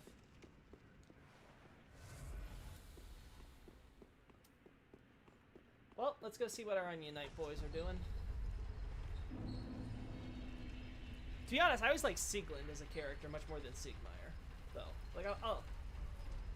So maybe it's just I don't like the Catarina guys. I just like the women. I just find Siegward a more interesting character, being like, he's like, hey, I'm not undead, but I came all the way through mountains and everything to come here. It's also relevant for some lore reasons, which Abyssal Archive will go over, but just an interesting little detail.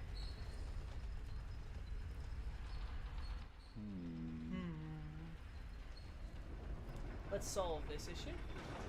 Now, the church doesn't show this down below, but the tower does give us an idea that lots of bodies have gone through here. Lots of dead people. Lots of this dendrification going on.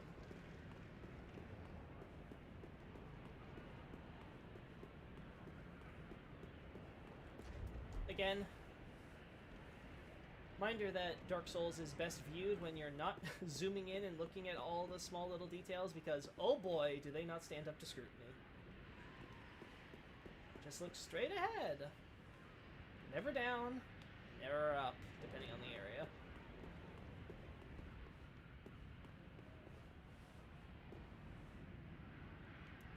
Yeah, probably, honestly, with the Boreal Knight there, but like, it's so silly.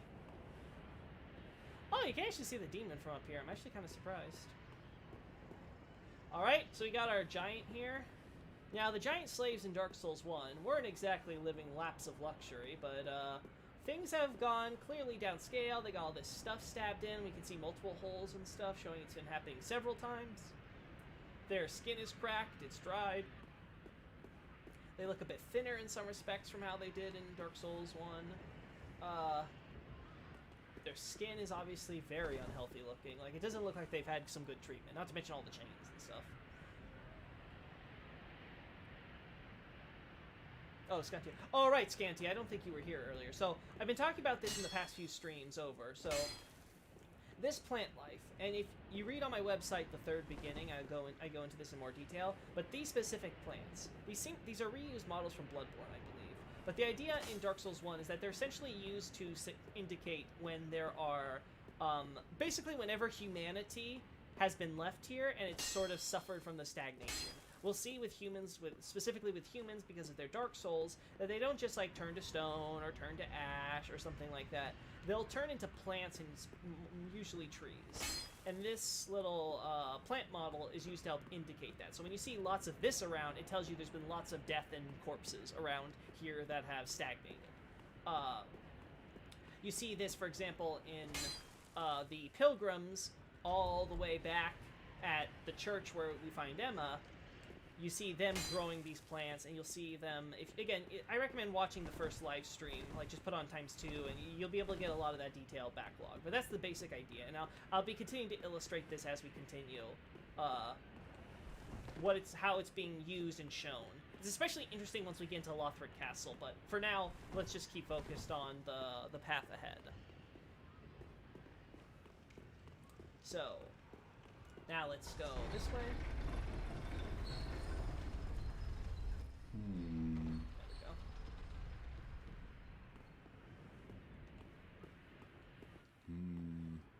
Don't dis... But thanks to... I've... Oh, what am I going to do? There we go, demon. Alright, timed. Time to Metal Gear this shit.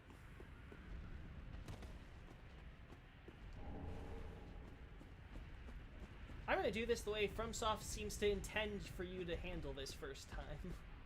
Even though no one will ever do it this way. Ah, darn it, I didn't talk to my buddy, you're right.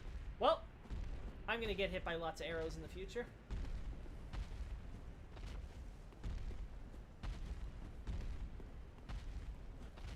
Oh, big spooky demon. You didn't hear that.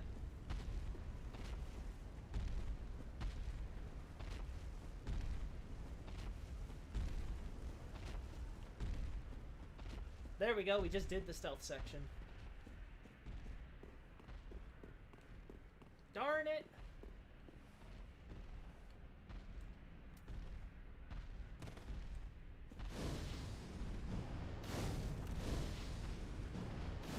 Well, you know what? Screw it. If it drops, it drops.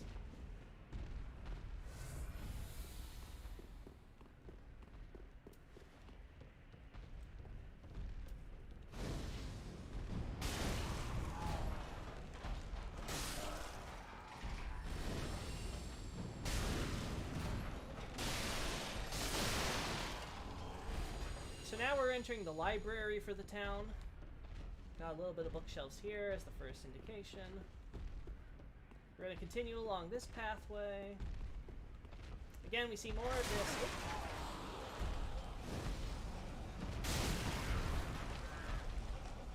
There we go. We see more of this stagnation here. Some people kind of just waiting for the end in chairs. Whoop. Come on. Die.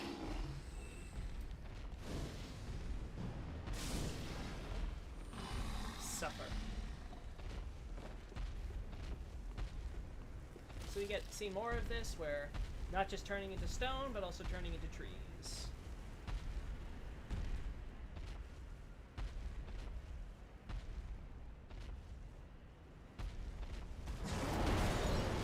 Oh, whoopsie, sorry. Sorry, demon boy. Won't bug you again. Now, as we can see, the library being used for library stuff, people kind of checking out, reading, stuff like that. We also see them researching the pus. We'll talk about that in a sec. Oh. Ah, damn it, now I gotta save you. Couldn't you have waited until after I was done killing these things, Siegward? Oh no, shit.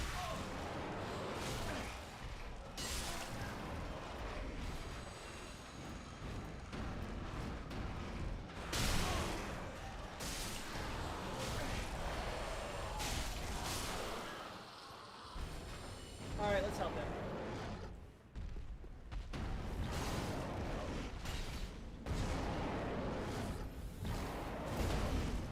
Pretty sure I can't use my...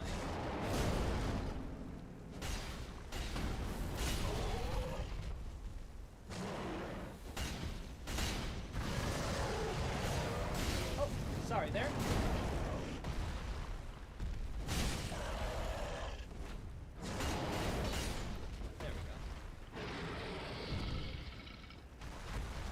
Yeah, you can trigger his death in certain instances. We'll get to that as we progress. That was quite a performance, but you mustn't get in over your head. But... Yeah, you're unkindled, da-da-da. Yeah, wonderful. We toast. Yeah, sorry. I just don't care. As far as I'm concerned, Bjor is the best iteration of the Zieg formula.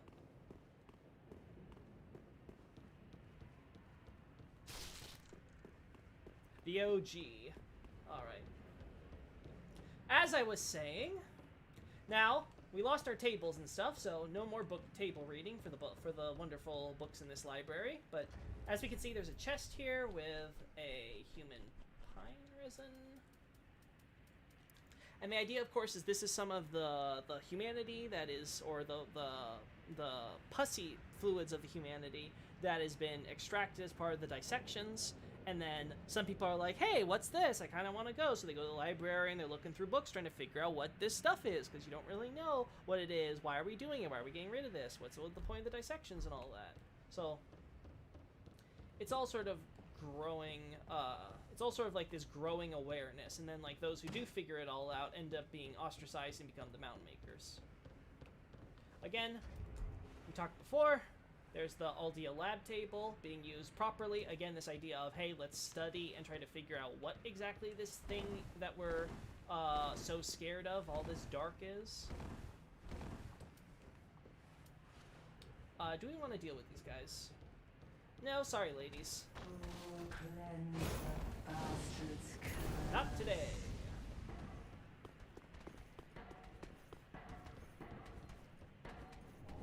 Flynn's ring. Now, Flynn is supposed to be a chivalrous thief. It's this idea, of course, of being like a Robin Hood type of character. Of course, to all people like in the Undead Settlement, they're like as if someone like that really exists. Now, we do actually see Greirat's ashes refer to Greirat as such a person, so yeah, such people do exist. There is such a thing as someone who believes in like robbing from the rich for the less fortunate and helping out and stuff like that. Just being a good person. Being a not patches.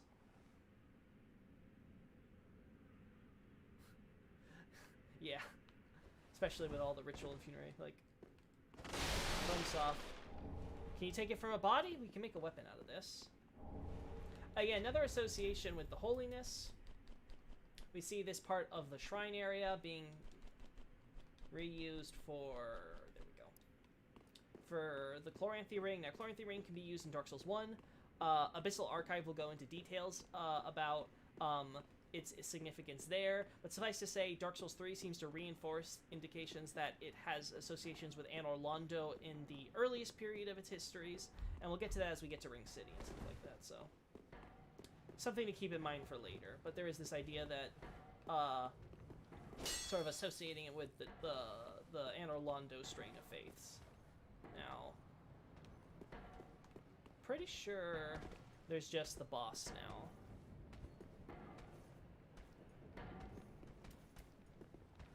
Now, I don't think I'm going to be able to... Yeah, I don't think I'm going to be able to win this boss fight on my own, so...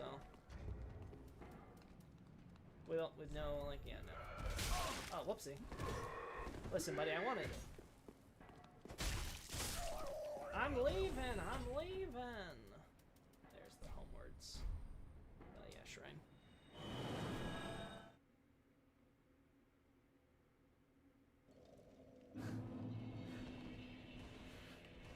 Yeah, it happens in all the games. Like, you have these really powerful spells. It's like, okay, just gonna, you know, Welcome home, use, like, the Ulasilian spell is just my normal, like, magic to get into the Catacombs, so, like... Very well, then take it. We don't... Players don't respect the significance of what they have their hands on. I'm gonna keep on dumping this into... Ooh, we can almost get to another one, so... Do you have a really tiny soul? Oh, I didn't mean that tiny. Okay, there we go. Actually, now I'm like, okay, do we have enough to... Might be a little too much. Alright, that should be...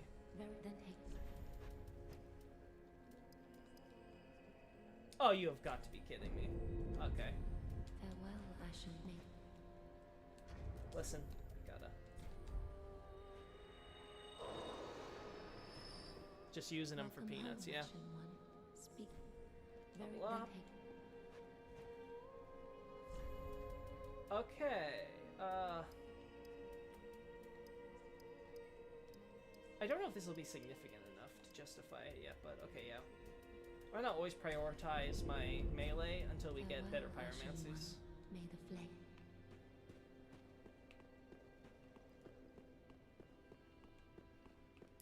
Interesting thing to note about Grandma, which I didn't note last stream. So we've got all the incense stuff that she surrounds herself with. She's got herself a fancy chair, so there's a lot of stuff on her status. She's wearing the outfit of the Firekeepers from Dark Souls 2, the old lady ones, but she's not one of them, clearly. She also has her eyes all covered and stuff like that. So there's indication that it's probably among the things that she's grave robbed from here. Which, it becomes clear why we would have one of the old Firekeepers buried here as we continue through into Lothric's history. But, just interesting little detail they decided to bring back. And then, there's Greirat. Heavens, she was already dead. Don't worry, she'll be alive again in Heavens, Elden Ring. she was already dead.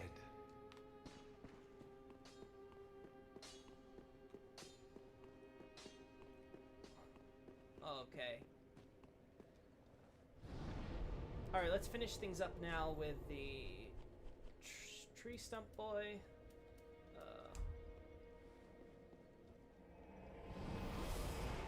And then we can officially close out this stream.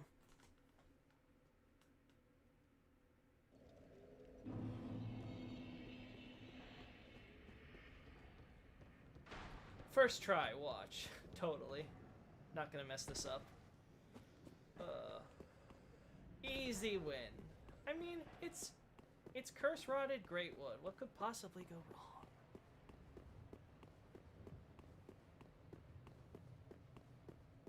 Well, that explains why Greirat and Gavlon have such great performances, then. I think Gavlon's one of the standout performances in Dark Souls 2. Like, unironically.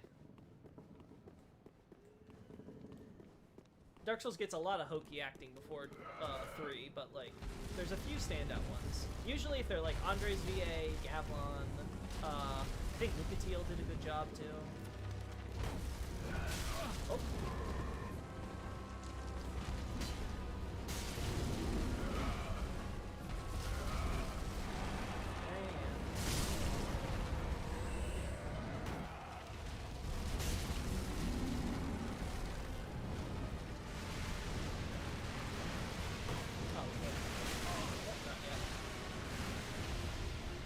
Thank God that didn't hit me. That might have killed me.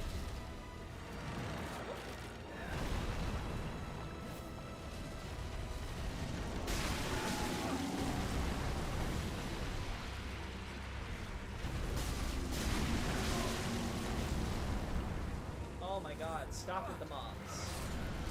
No one cares.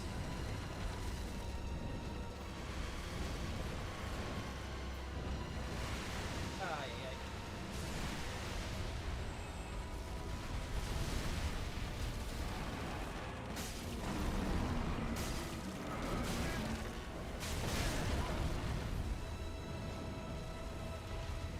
Gosh, I need the mobs for this fight.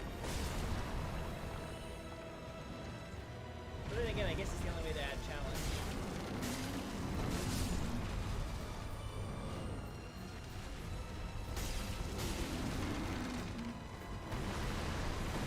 Oh, we're not at phase 2 yet, huh?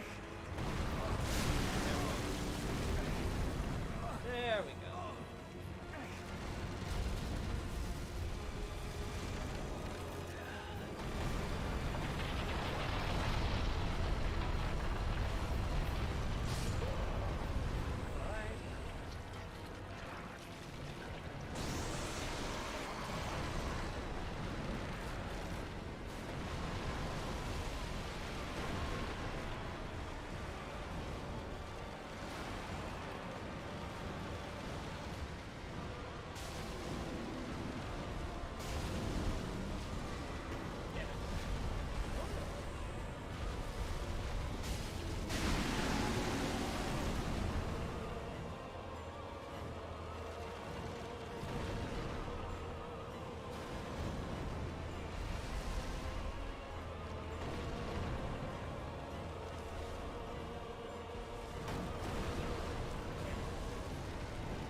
saw that coming too.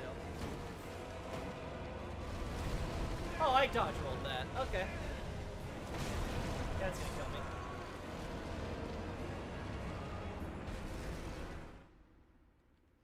Okay, that was an easy win that I made infinitely harder for myself.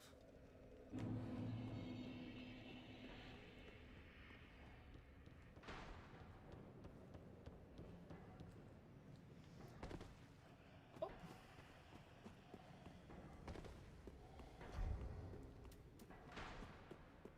Might be good to start using the fire bombs for this one.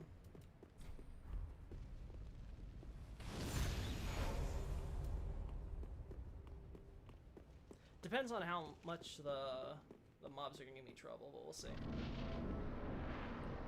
Or not the mobs, the acid.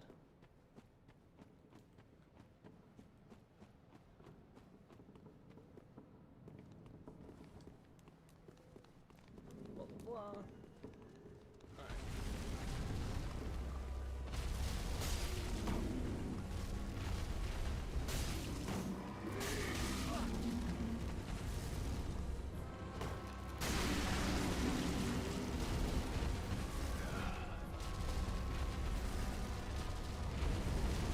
Come on, buddy.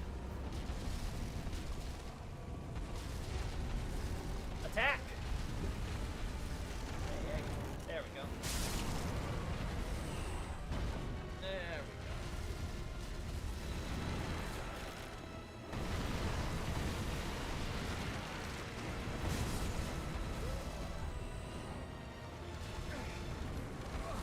Oh my gosh.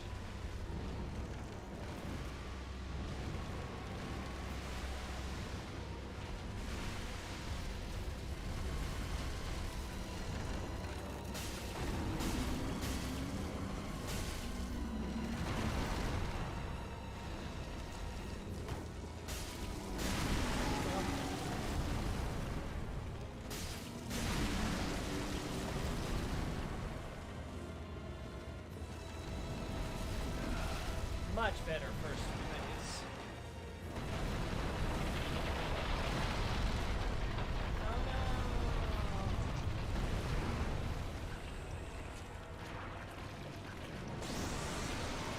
Alright, here comes the curse.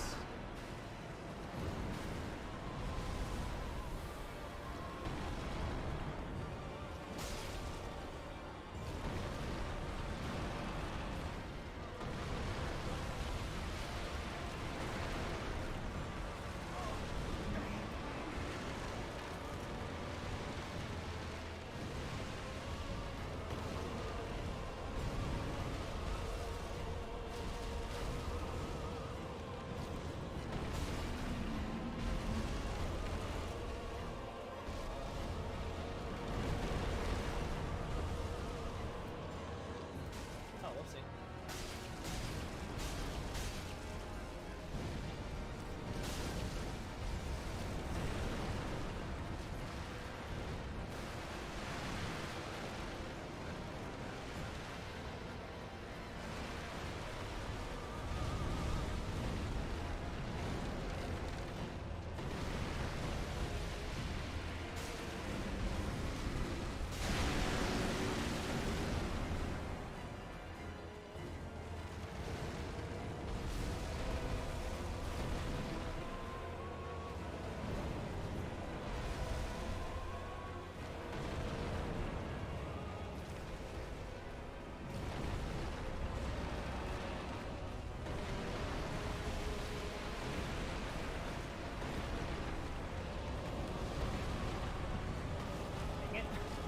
Can't get that corner. Okay, this will be the kill shot. There we go. And he's dead.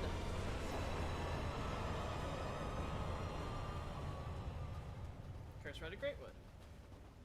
So as mentioned earlier, the idea with this tree was they stuffed all the cursed items that ever came into the town, because the idea is that all curses flow in here, not just cursed people, but also cursed things, just because it's a town that's sort of, it's a centerpiece if you want to go in or out of Lothric. And so they stuffed it all in the tree, in the shrine, kind of the idea of like, okay, this tree will seal away all the bad stuff. Now, obviously, trees are living things, they have souls, and the soul of this one ended up getting, you could see, sort of green and nasty. It became sort of acidic and stuff in terms of the fluids it was producing, and this seems to be a result of all the different cursed items sort of accumulating and sort of corrupting it over time. And now the tree's kind of pissed and starts lashing out as we approach and starts killing everything and everyone. And we can use all the cursed stuff that it's experienced from its soul to reproduce those items. So, coolio. Now we get this. Okay, so that just about covers everything I wanted to do for the Undead Settlement. I think we're going to end things here. Thanks for everyone that's tuned in for the course of the stream. I really appreciate it. Bye for now. See you guys soon.